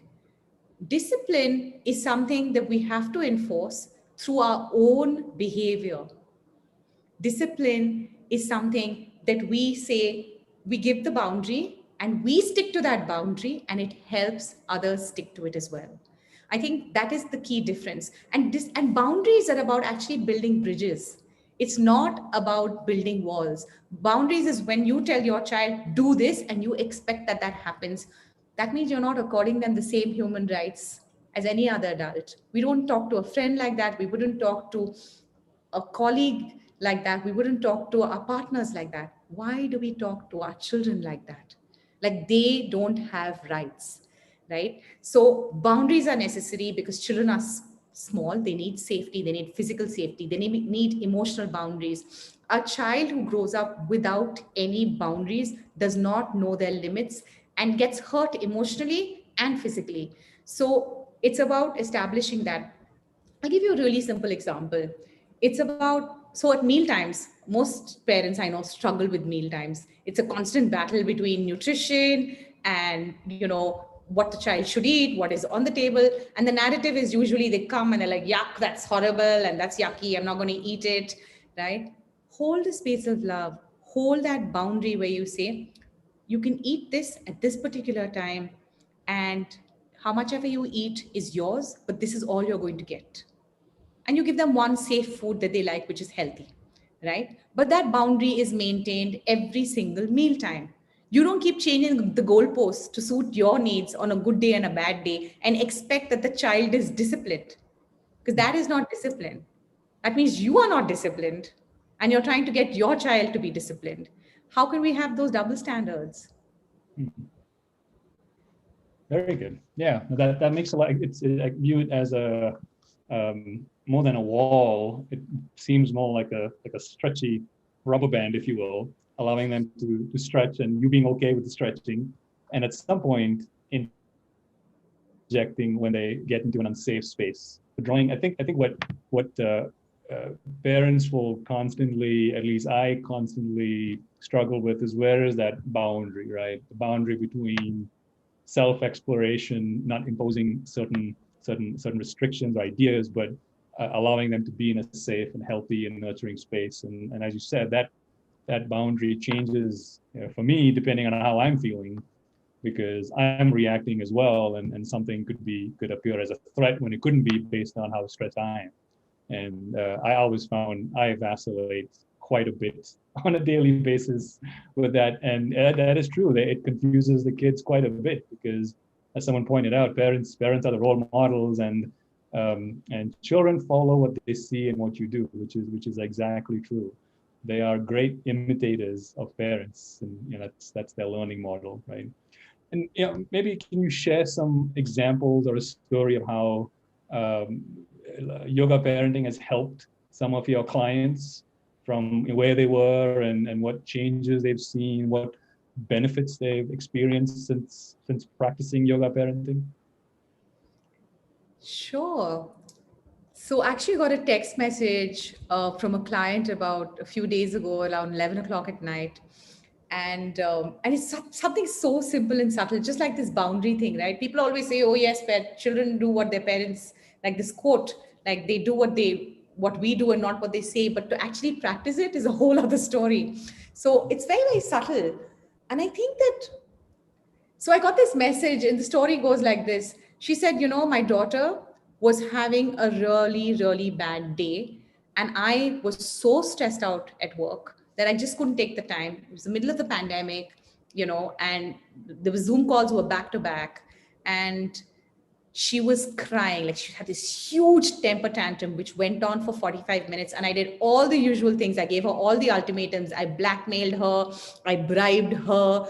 I did anything. I shouted at her. I did everything short of actually physical abuse to get her to stop, right? And she said, and once all those options were done with, I remembered what you said, and I reached out to her and hugged her. She said, and she calmed down within minutes. 45 minutes, which I know in a parent's lifetime, when your child is crying for 45 minutes in the middle of a temper tantrum, can feel like lifetimes, right? So she reached out to her and hugged her, and she said it was the most counterintuitive thing for me to do, because I was raised with strict disciplinarian parents, and crying would not lead to empathy. It would not give compassion. And in the session together, I said, because she was talking about how her child regularly has temper tantrums. And I said, have you ever tried hugging her, cuddling her, reaching out to her and offering her comfort? She said, no, because I don't want to enable the behavior. I said, okay, what would you like to have done to you when you are crying? What would you like to have done to you when you are stressed and you don't have... So children's frontal cortex is not developed. In fact, it's not even developed till like 18, right? To express certain emotions. So they just melt down.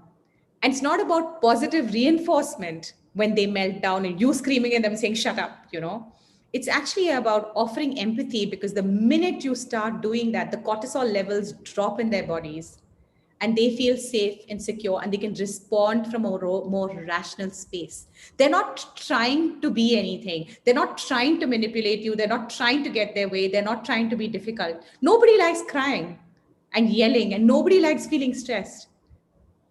The funny thing is the child is the last person to want to feel like that, because if you see, the minute the temper tantrum goes down, they're back to their usual joyous selves. Adults take a much longer time to revert back to their happy selves. Children will just switch like that the minute they're okay. And then adults think, oh, there was no residue of me yelling. Of course there was a residue. It's just that they can bounce back to their natural state much faster, right? Because they're less conditioned. So I think that this example is very telling of being present, being mindful of what my child needs. Another example I can give you is of this friend of mine who's having a baby, about 8 months, and we were chatting, and we actually did a formal session. She reached out and said, let's do a session. She was having a lot of anxiety with the pregnancy, and I won't get the details of that, but we did a sort of a communication pattern establishment to explain to her son about how to, welcome the new sibling.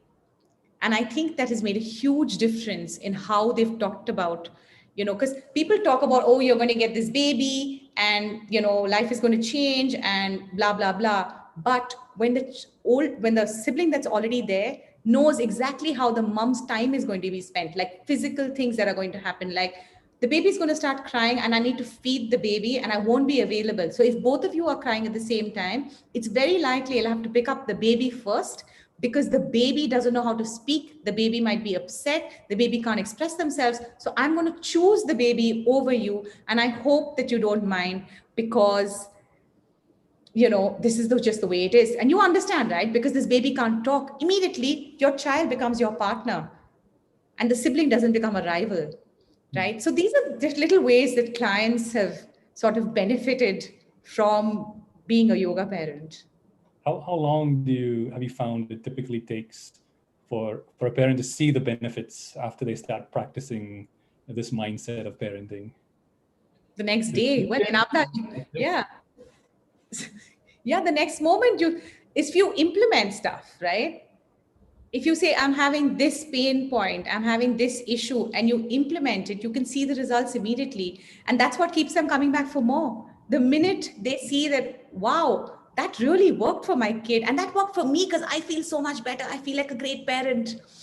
And then they just would be like, oh yeah, that issue too, and this issue too. And that's why I keep saying it's such a personal thing to parent and to be aware that you feel really judged and you hold yourself. The inner critic is very high when you're a parent, right? You're already guilty of so many things. You're already judging yourself for so many things. So to come and speak about a very personal, sensitive part of you is difficult.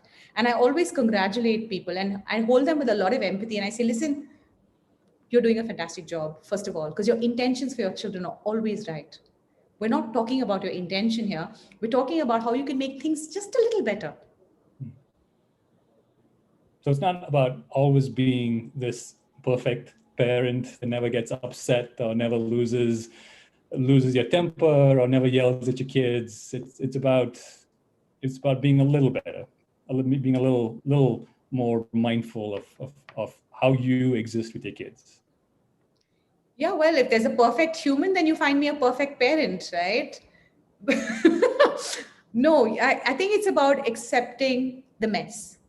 It's about being like, I am going to have my meltdown moments, and so is my child. They're entitled to theirs. I'm entitled to mine. I can go through really, really difficult, stressed moments. I can, some people are sick. Some people are sick for months together at a time, and they're parent from their bed, right? Are they supposed to feel guilty about that? Or can they just enjoy that moment, be like, listen, I'm doing my best, right? I know a mom who actually gave birth to someone, discovered she had cancer while she had the baby, and was dealing with chemotherapy, radiation after the child is born. Now, is that a mess? Yes, I think so. And is she the perfect parent for her daughter? Yes. It's a loud and clear yes. I think that there's no perfection in life. It's about just the stimuli is coming, and we accept whatever is coming in our life, and we're with that emotion. But the more important thing is to say, I'm scared, I'm confused, I don't know, um, I am afraid of that dog too, I understand what you are going through. These are all really good things to tell your children. I'm sad, I'm happy. That makes me feel so good when you hug me. These are things that these languages, this love language that you speak to yourself and express to your child, helps them express their language to you. If you want to try and be perfect and be like, oh, I don't have any messy moments and I'm never get sad, then your child will not be okay with their sadness. And that's a real tragedy, right? Why shouldn't your child be okay with all the different emotions? Why shouldn't you be okay? So very often I will have these conversations with these kids, and now my kids are like, you seem stressed. The first thing that most parents be like, I'm not stressed. Ma, are you angry? No, I'm not. I'm not angry. The first thing I'll be like, I'll check in with myself. Sometimes I don't even know I'm angry, and they know. I'm like, yeah, maybe I am angry. Thank you so much for pointing that out to me. Or you've had a yelling moment and you say, I'm sorry, that was not okay to talk to you like that. I'm going to try harder. Before I had kids, my dog played that role for me. Every time me and my wife would fight, my dog would get upset and start looking at us and whining, and then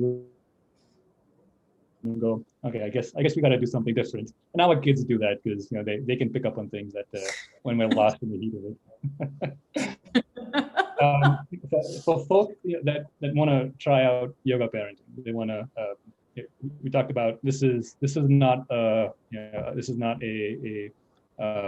degree you have to get trained in for many number of years. It's a change in how you see yourself and how you approach parenting.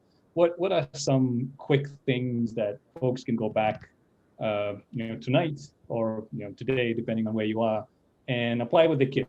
Just routine things while brushing or eating, tucking them in. Is any tool that they can use? Just get a flavor of what is life as a yoga parent look like. I'm so glad you asked me that. Okay, so the first thing right after the yoga nidra session, after you wake up in complete bliss, after Stephanie will guide you through that, I want you to watch your children. Watch your grandchildren, watch your nieces, nephews, whatever child in your life, watch them with wonder, because they are really alien to us, and we have so much to learn from them. Watch the way they look at why the napkin hook is curved in a certain way and where it fits.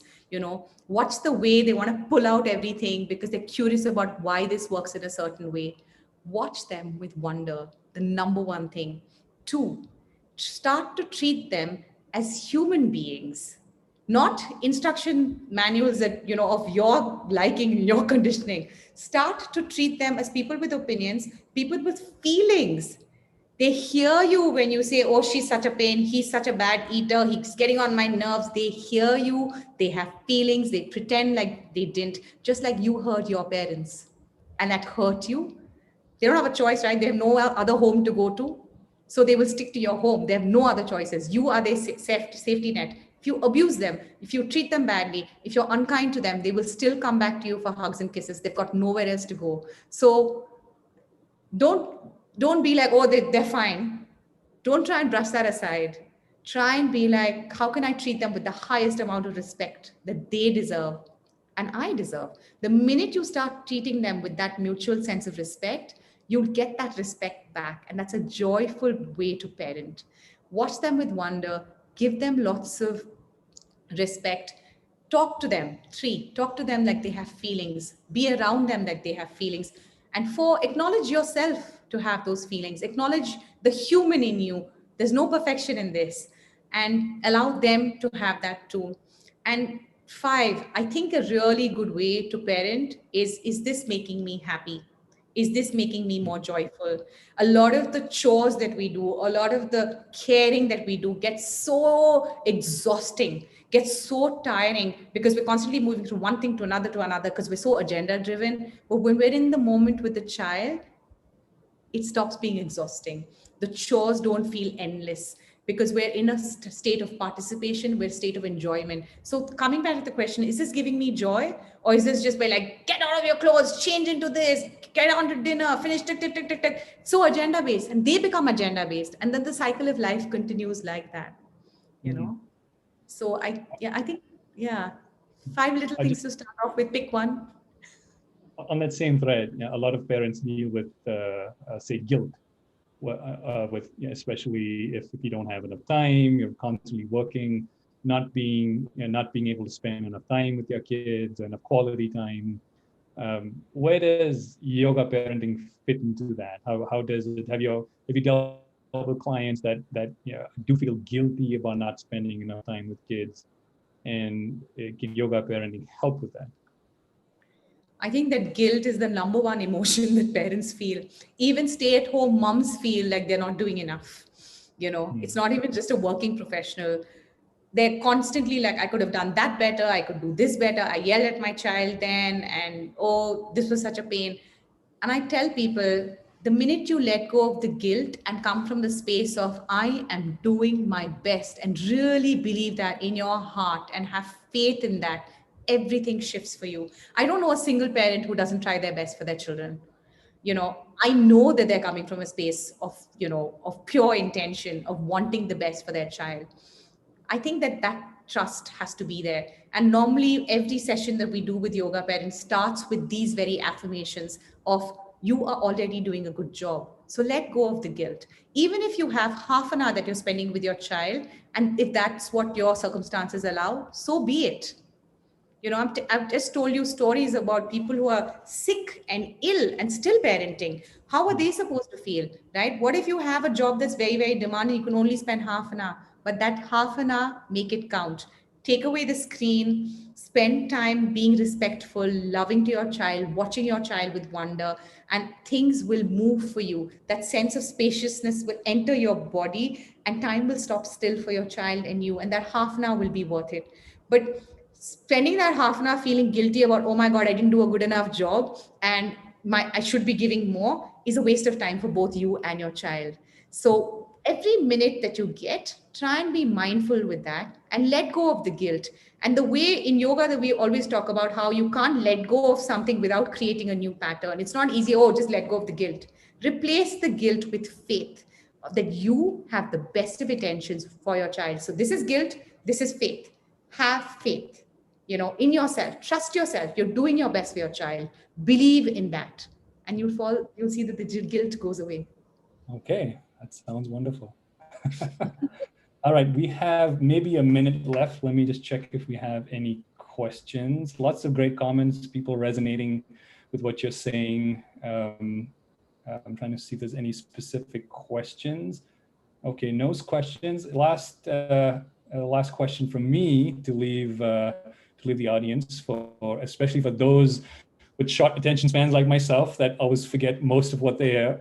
What's the one thing you want people to remember from the last, how long have we been talking? 45 minutes. There's one thing you could distill all of this down to one thing for people to remember as they leave here.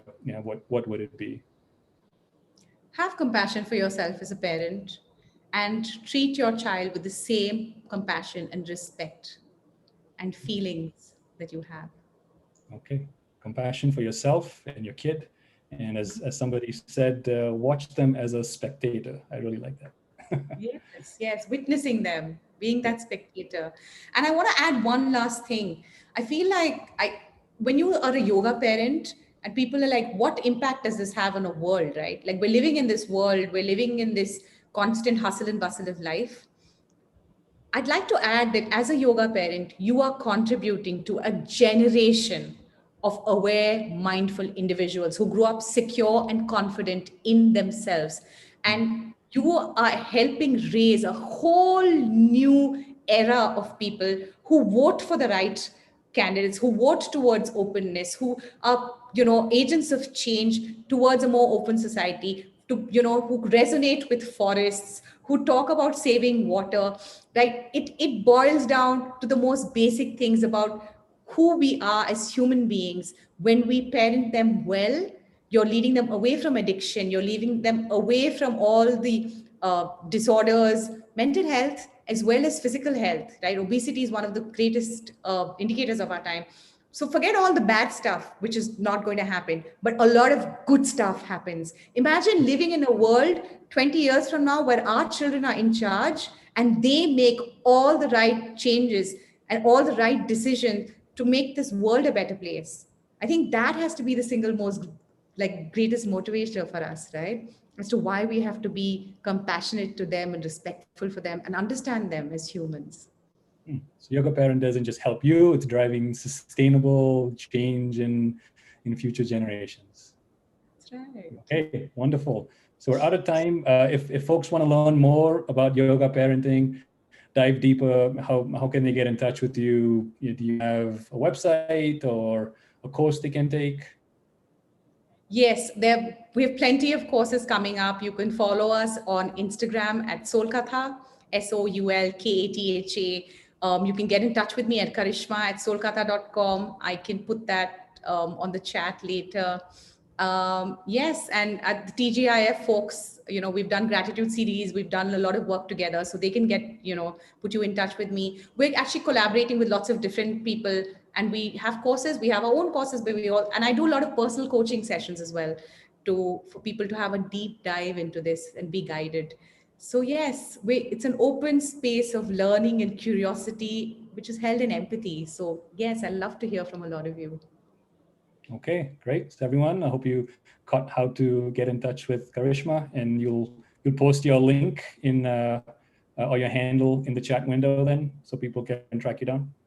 Okay, I don't think I have access to everyone, but could you put it, do you have access to everyone? I can type in, what is it? Karishma at Soulkatha.com. Okay. Karishma at Soulkatha.com. All right, I'm going to send this to everybody. Okay, well, thanks, Karish. It was great chatting. And I'll turn it back to TGIF. Thank you so much for being here. It's such a pleasure to talk to you, Inamdar. For everyone who's watching, he's one of my best friends, and I can't believe he's a yoga parent, and we're on this journey. Like life keeps aligning us together, and it's so happy, so grateful. Thanks, Karish. Bye. Stephanie, welcome. Hi, thank you, Karishma. I was just catching the end of your session. It was lovely. Thank you so much. For everyone who is joining us, we are in the Yoga in Canada Summit, the Great India Festival, and Soulkatha have come together to bring to you speakers from around the world who have dedicated their life to understanding yoga, to understanding the breath, the light, the magic of yoga beyond just asana. Asana is good, but so is meditation, pranayama, visualization, yoga nidra, chair yoga, parenting, chanting, meditation. And this is just a little sliver of yoga. There's so much more to that. And I hope that all of you whet your appetites and are, trying to figure out where your mojo is at with yoga, so you can find your unique healing technique, your little, where that puzzle just fits for you. I hope you find that. Stephanie is joining us from San Francisco. She has been practicing Yoga Nidra for the last 25 years. She is a psychotherapist, a yoga therapist, and a healer. She's traveled across the world conducting workshops on Yoga Nidra. And for me, Stephanie is just this beautiful connection because we share the same teacher. We both studied with Richard Miller. I studied with him in Australia. Stephanie has spent most of her life learning from him and contributing to the very institution, to iRest, which is iRest is amazing. iRest works in neighborhoods across America where uh, drug rates, crime rates are at the highest. They work in schools where children are addicted to drugs. They work with the US military with PTSD, but also to prepare them into war. The number of things that I know that Yoga Nidra has helped people with is astounding. But for me personally, it has helped. And when Stephanie and I connected, the resonance in her voice was very much like Richard's. And that's why I think the journey moved forward, because we felt like we'd suddenly met and we started talking and we said, oh, we were in the same room in Sydney. I came for that seminar. I was there for that workshop. And I was like, so was I. And I think this is how people connect, and this is how you will form connections of your own going forward, being like, I resonated with that person. That vibration felt right. This feels good to me. So find your medicine. Everyone says, find your poison. I say, find your medicine, because here Stephanie is bringing us to the very end of this beautiful summit. And first, I'm going to ask Stephanie to give you instructions of how to do the Yoga Nidra. After which, while you settle yourselves down, we'll chat a little bit and talk about Yoga Nidra. And then I'm going to share instructions right now. We're going to end this summit on a silent note. So all the thank yous, everything will be done before. You will be sent off into a space of yoga and bliss. And that's how we want to end this. So there will be no thank you. There will be nothing after Stephanie's words are spoken. We will all leave silently and hold that space for us on this day of International Yoga, that we continue on the spirit and the path of yoga in whichever way that we seek. Stephanie, if you could just guide us through the instructions, that would be great. Oh, sure. Well, the instructions are easy.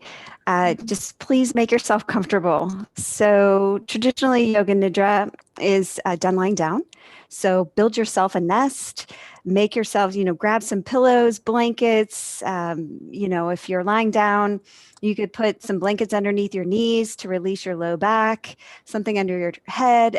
You could do this seated as well. And so just get anything that would make you incredibly comfortable, because as I'm offering the yoga practice, really all you need to do is rest, and you can listen to my words, and it's follow along with what arises for you. It should be a practice where you're meeting what's most calling your attention.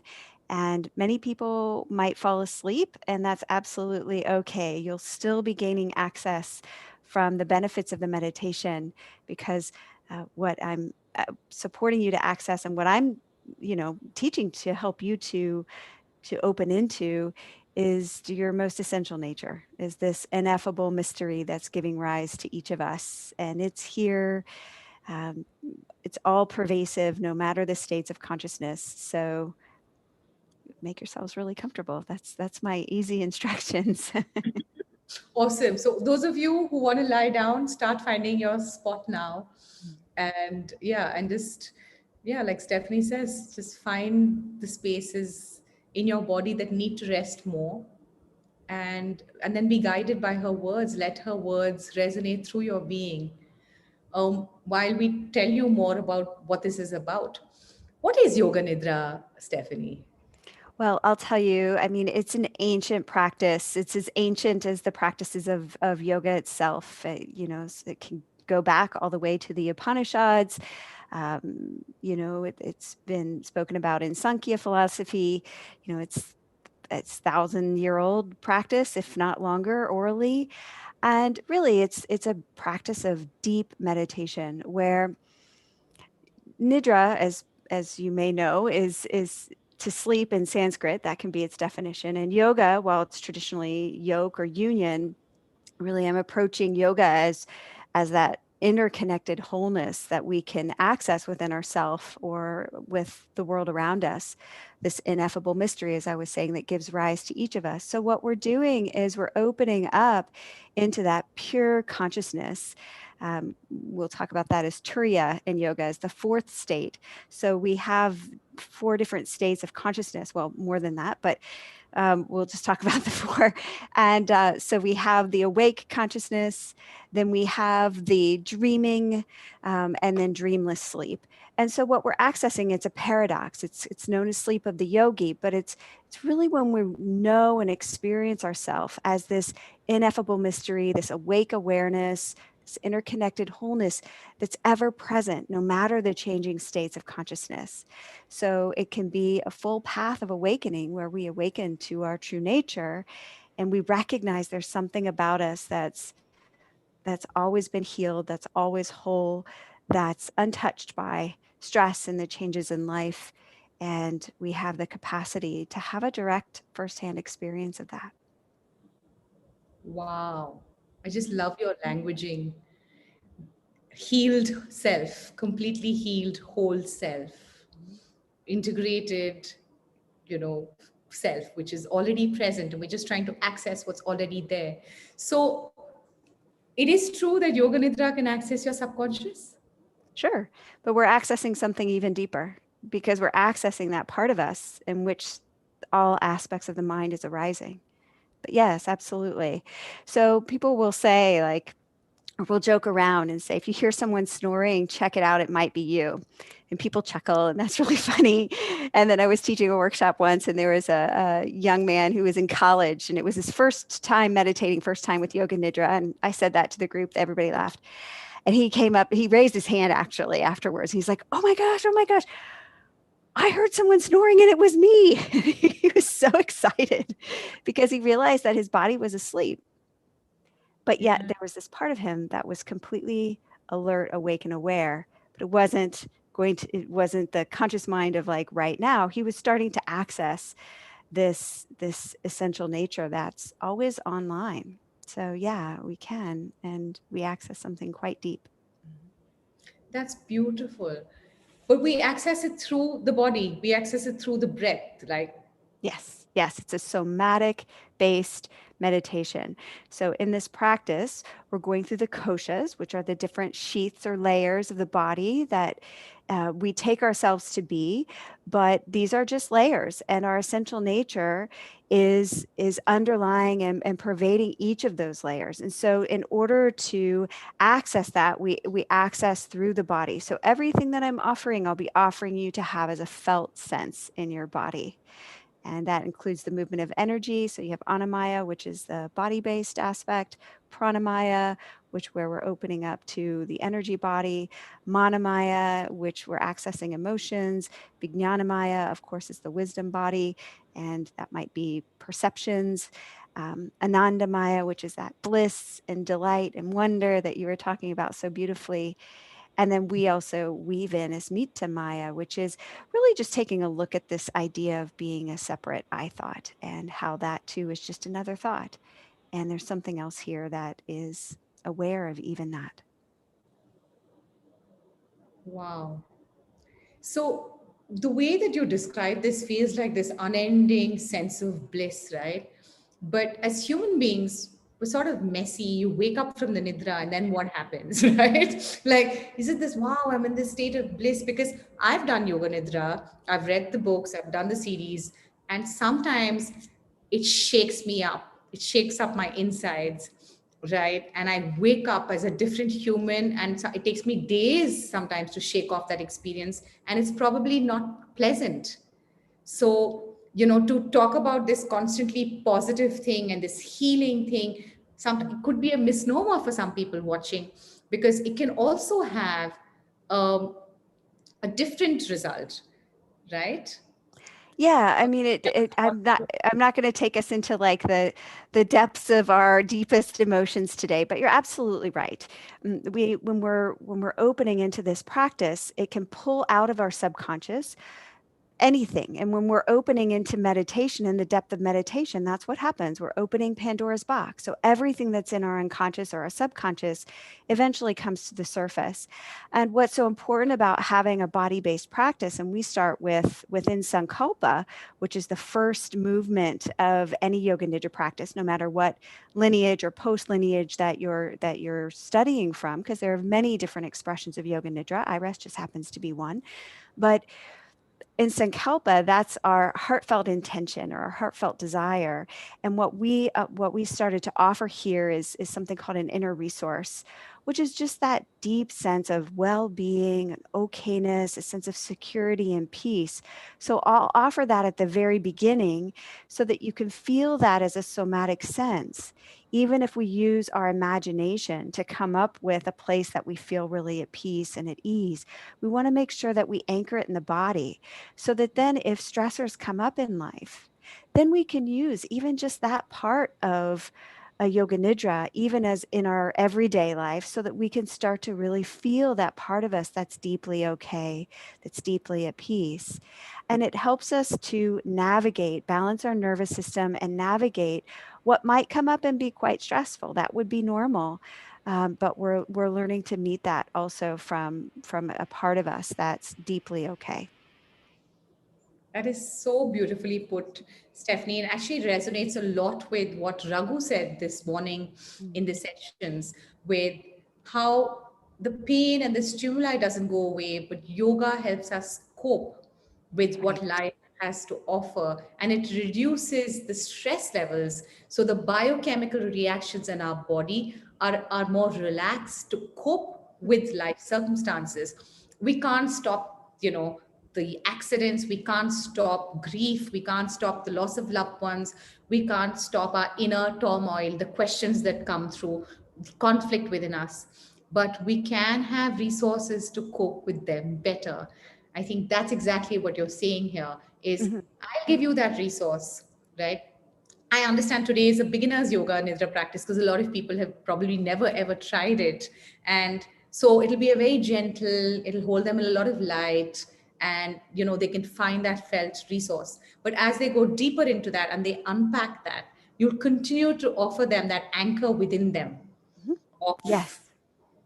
saying, yes, it's possible that you can feel good, and that resource is within you, that divinity is within you, and you can keep going back to that. um, it sounds crazy to so many people that someone can dedicate their entire life. I mean, people dedicate their entire life to yoga and people already think they're crazy, but you've dedicated your entire life to yoga nidra, which is like, tunnel deep into one form of healing. What motivates you to do that?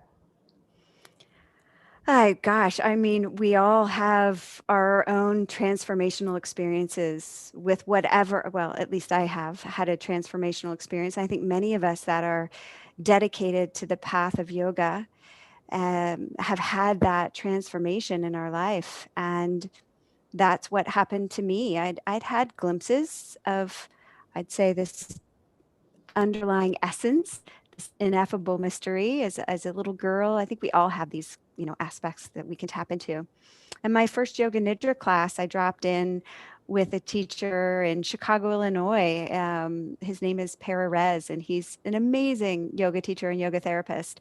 And I just dropped in and I felt no sense of separation. I felt myself interconnected literally with everything. And I couldn't leave the yoga studio. He was so sweet. He gave me an apple and talked to me and helped me to reground, but it was familiar. It was something that I knew was incredibly important, and I wanted more of it.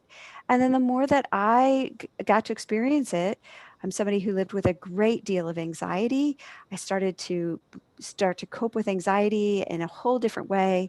It just transformed my life. I became much more balanced, much more at ease, and started to tap into something that I could rely on no matter what was happening. And then as a therapist, I'm a clinical social worker and a Gestalt trained therapist.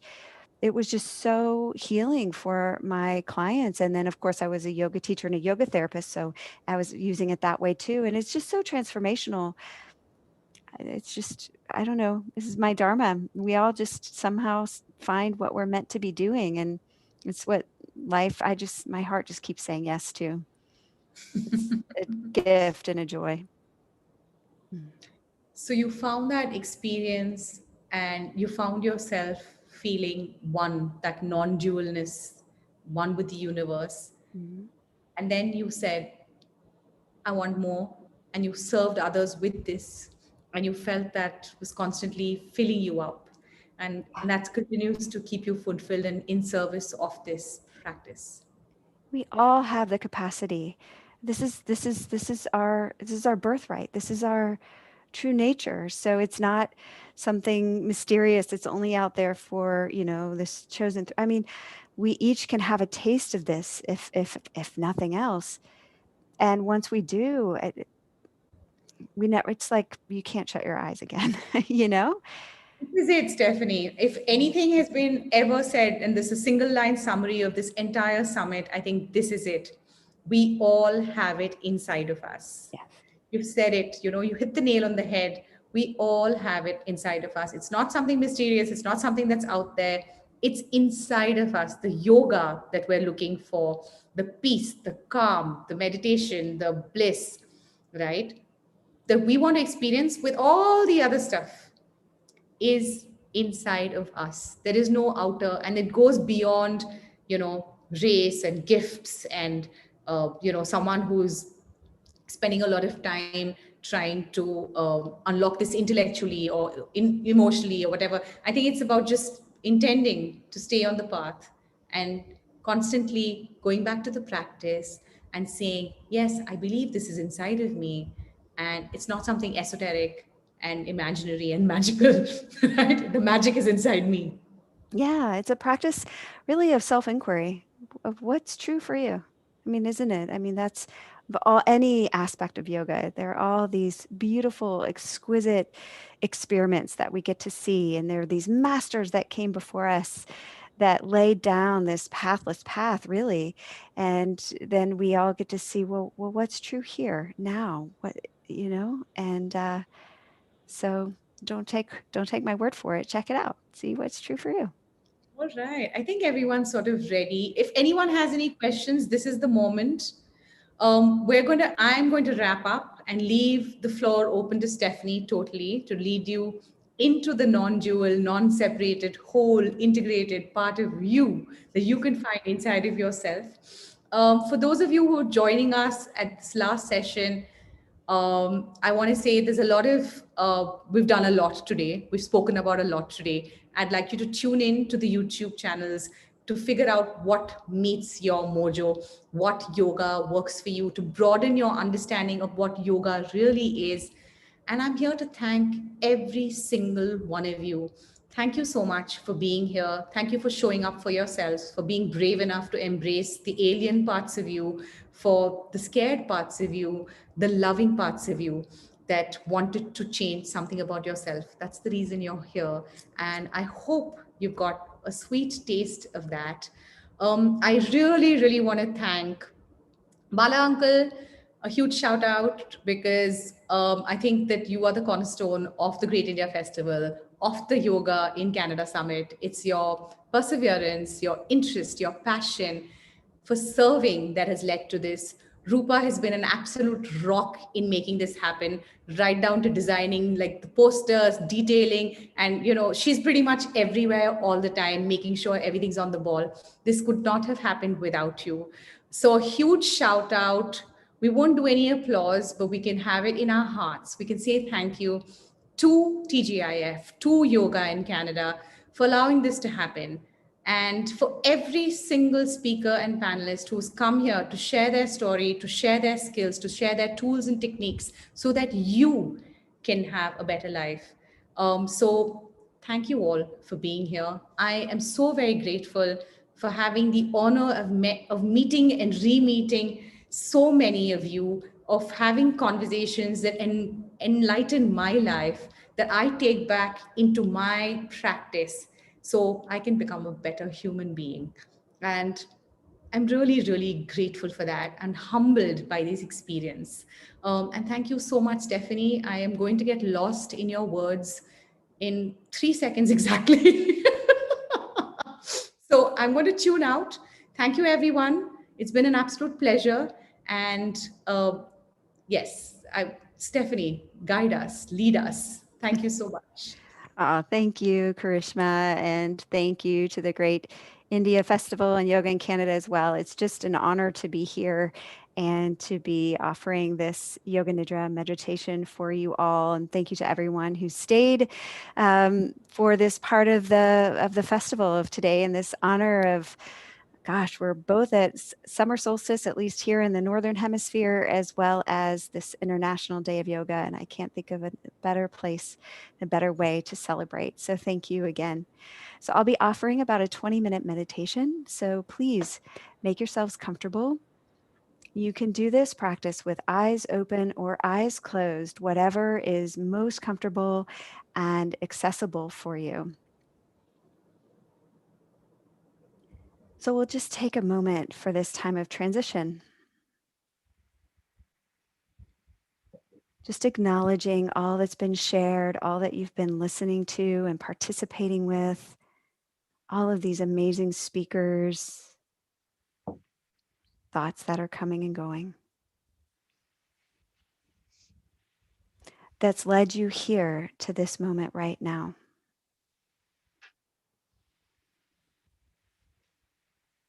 Knowing that for the next 20 minutes or so, there's nothing else you need to do, nothing you need to know. Just coming into a moment of deep, deep rest.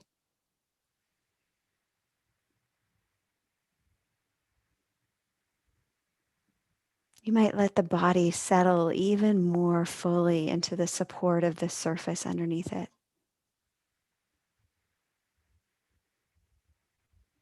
Seeing if there's any last minute adjustments that would allow your body to come into a greater sense of ease and relaxation.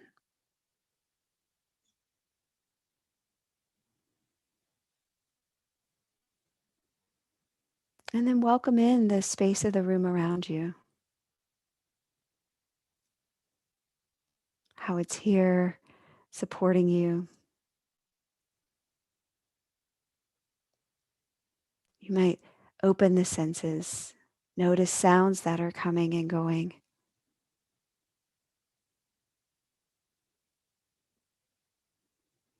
But nothing that you need to grasp onto or reach out towards. Can you just simply feel yourself open and receptive?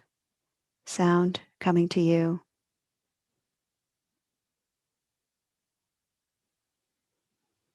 You might even be before your mind labels sound, just the pure vibration of it.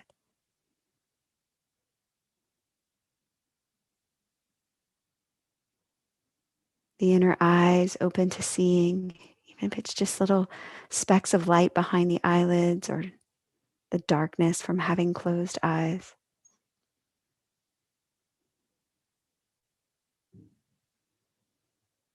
Mouth open to tasting any residues of taste.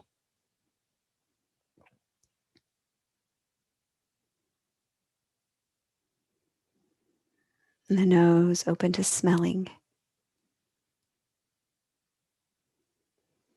You might feel the whole body now. The whole body alive.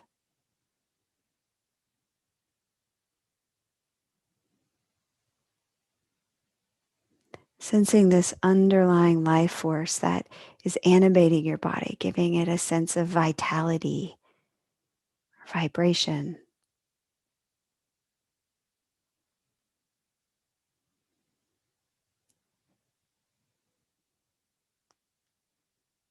You might open to your heart's deepest intention for this particular practice.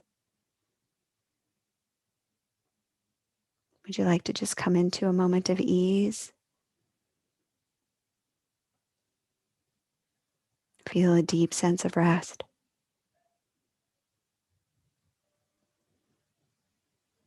Or maybe touch into a part of you that's always at peace.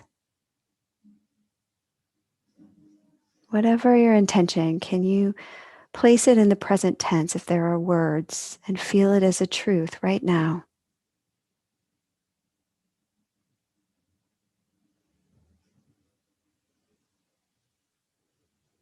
And then welcome in a deep inner resource, a sense of peace, ease.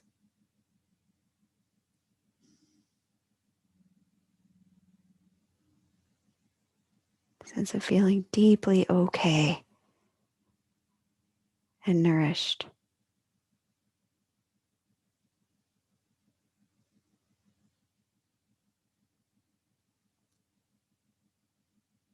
If it's helpful, you might imagine a place, a special room, or a place in nature where when you're there, you feel deeply at peace.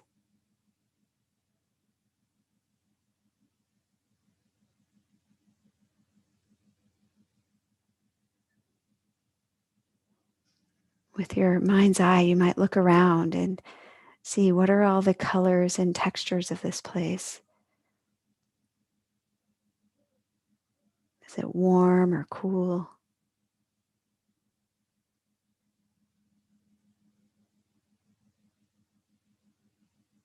You might invite in loved ones,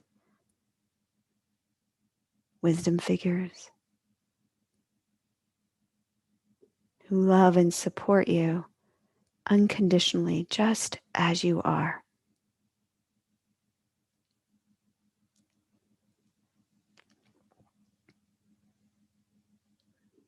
And see the goodness in you.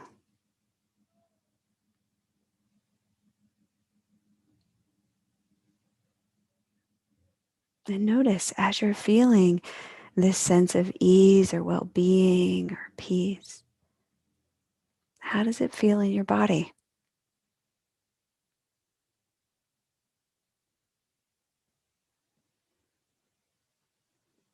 Maybe you have a warmth in the heart or the belly or some other sensation.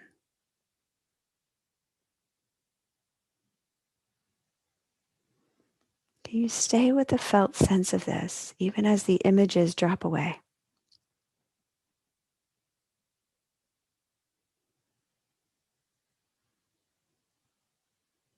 And how all the while there's just this quality of your very presence, just this ease of being.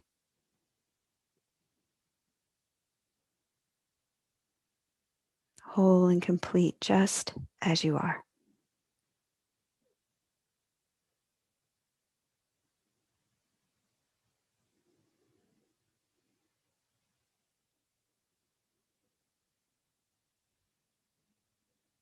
And then you might allow my words to be your words as you open into the felt sense of the body and the body breathing. So just opening to sensations inside the mouth, from the floor of the mouth to the soft palate at the roof of your mouth.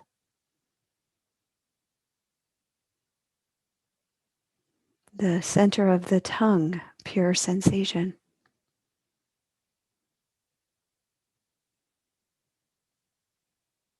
Sense deep inside the jaw.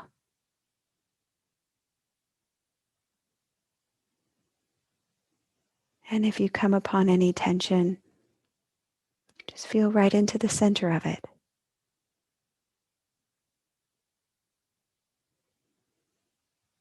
Sensation in the ears.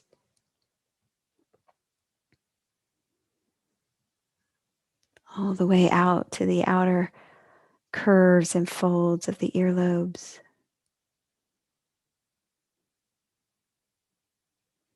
The skin of the face.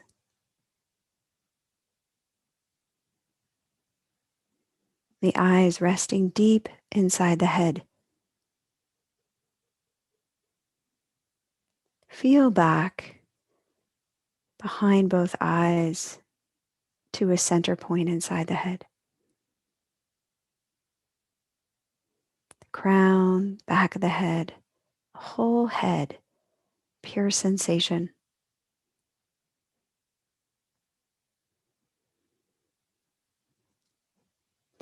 And then joining with each inhalation and exhalation just inside the nostrils.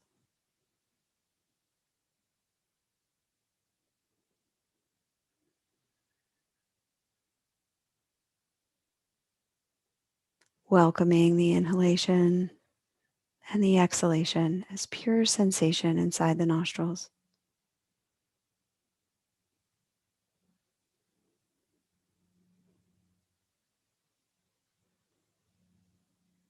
Opening to the caress of breath inside the throat.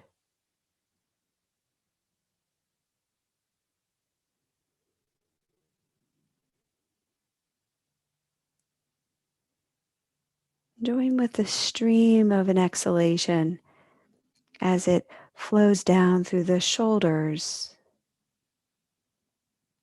upper arms, elbows,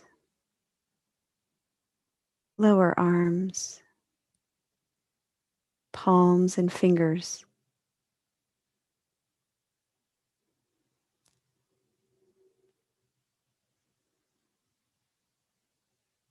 Feeling both arms from shoulders to fingertips. Perhaps a tingling or vibration.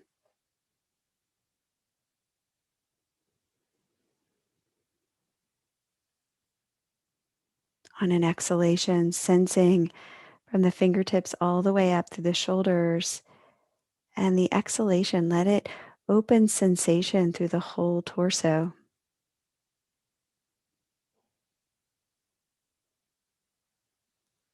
For several breaths, you might open to sensation in the upper chest, the inner walls of the upper chest, front and back, left and right.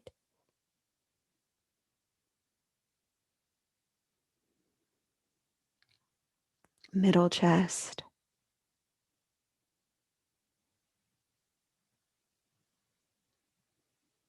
Belly and low back.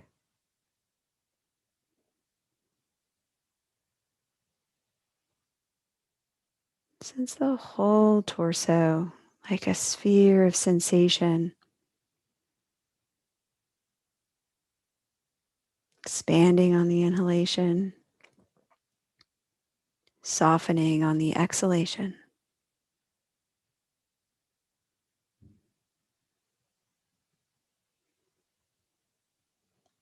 Radiating inwardly and outwardly as pure sensation.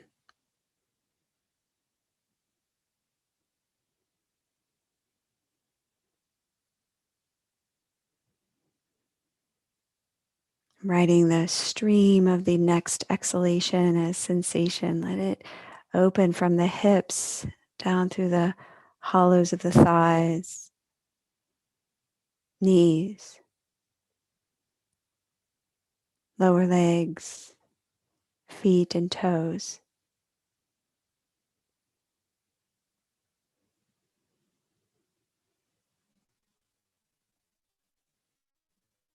Letting go of just looking down with the eyes. Can you feel both legs and feet from within? One feeling.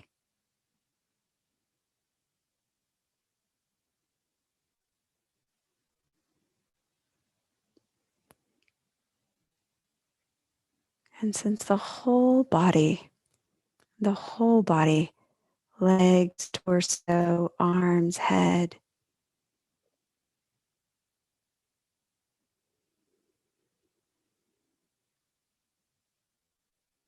Perhaps a shimmering of sensation.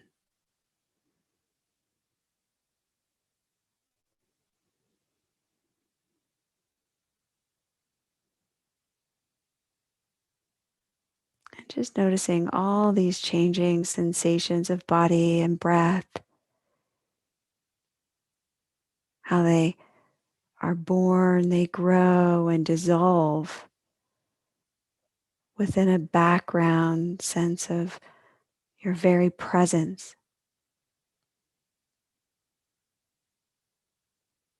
A witnessing awareness that's always here.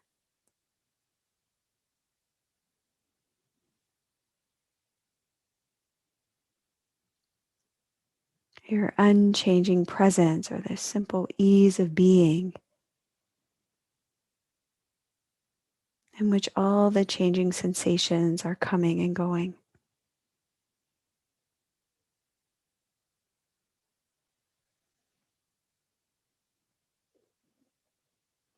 And you might just notice how there may be a particular emotional tone, or a thought, or a daydream.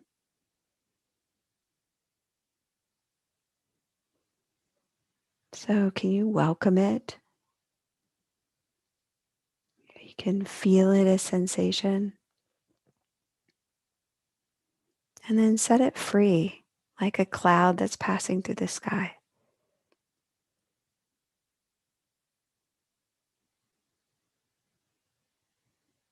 And feel yourself resting more and more as this witnessing awareness.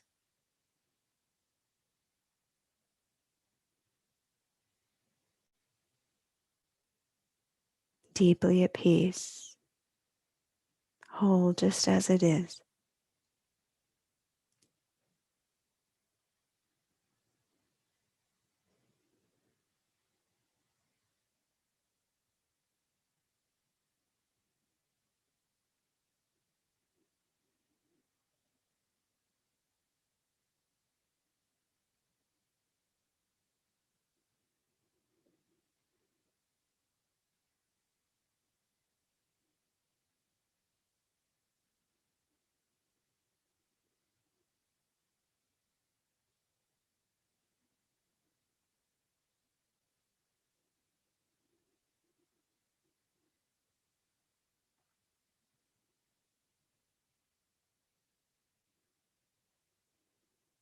So there's nothing to push away.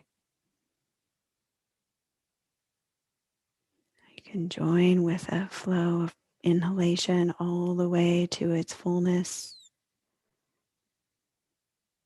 How it reveals a momentary stillness. A flow of an exhalation all the way to its end. It dissolves in stillness itself.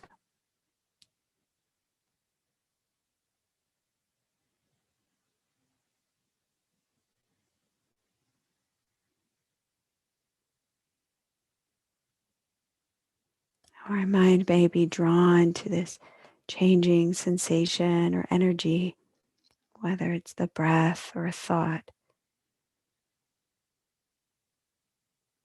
But we can unhook attention, set it free,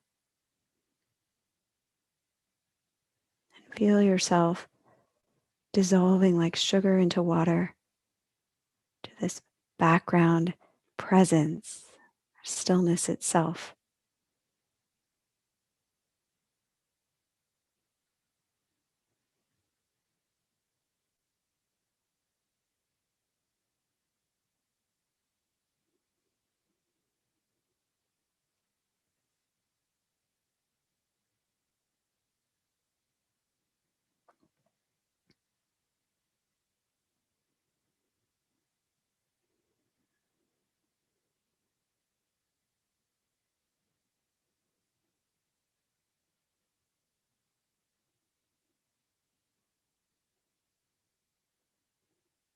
And as you're resting here, simply being, just your very presence, something here that's very timeless, spacious, whole and complete just as it is.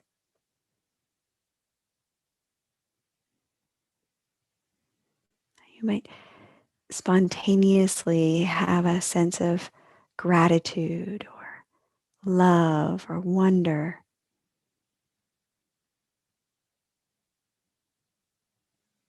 Or you might choose to invite this in and welcome in a memory, a loved one, or someone dear in your heart that you feel a great sense of gratitude or love itself.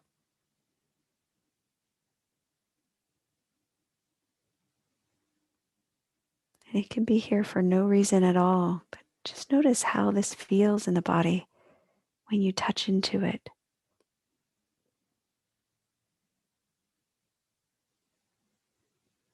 Might you let it saturate every cell of your body so that every cell is swimming in gratitude itself or love itself.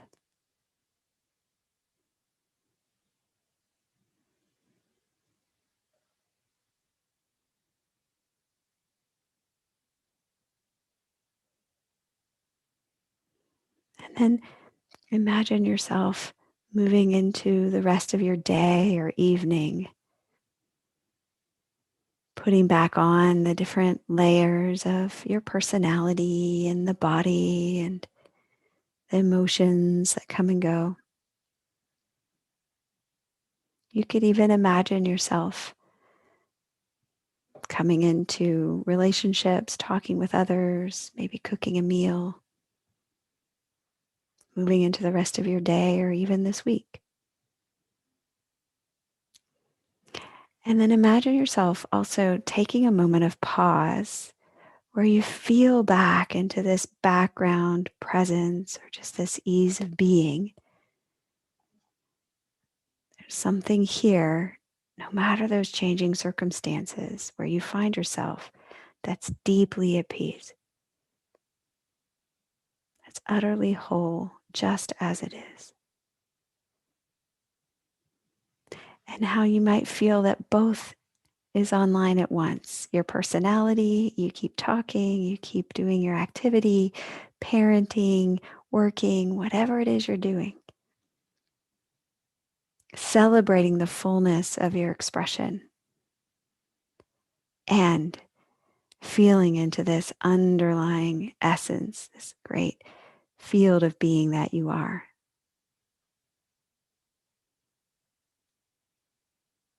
This wholeness that's here, no matter what's happening in life.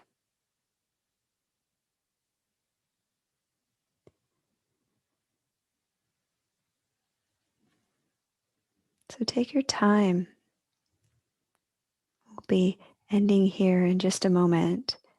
But you have the luxury, you're at home. You don't have to rush out of this yoga nidra practice. You can take all the time you need to come back, to let your body and senses come back online slowly, naturally. Your body knows when it wants to reawaken. And as you do, even as we're transitioning from the formal practice of yoga nidra, this essence that you are, this underlying ground of being, it's always here. It's always online. So watch how you don't leave home.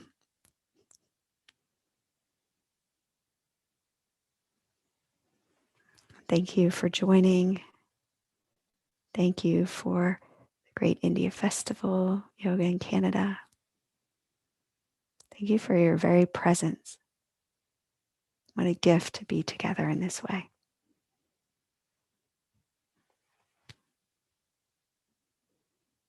Blessings, my friends.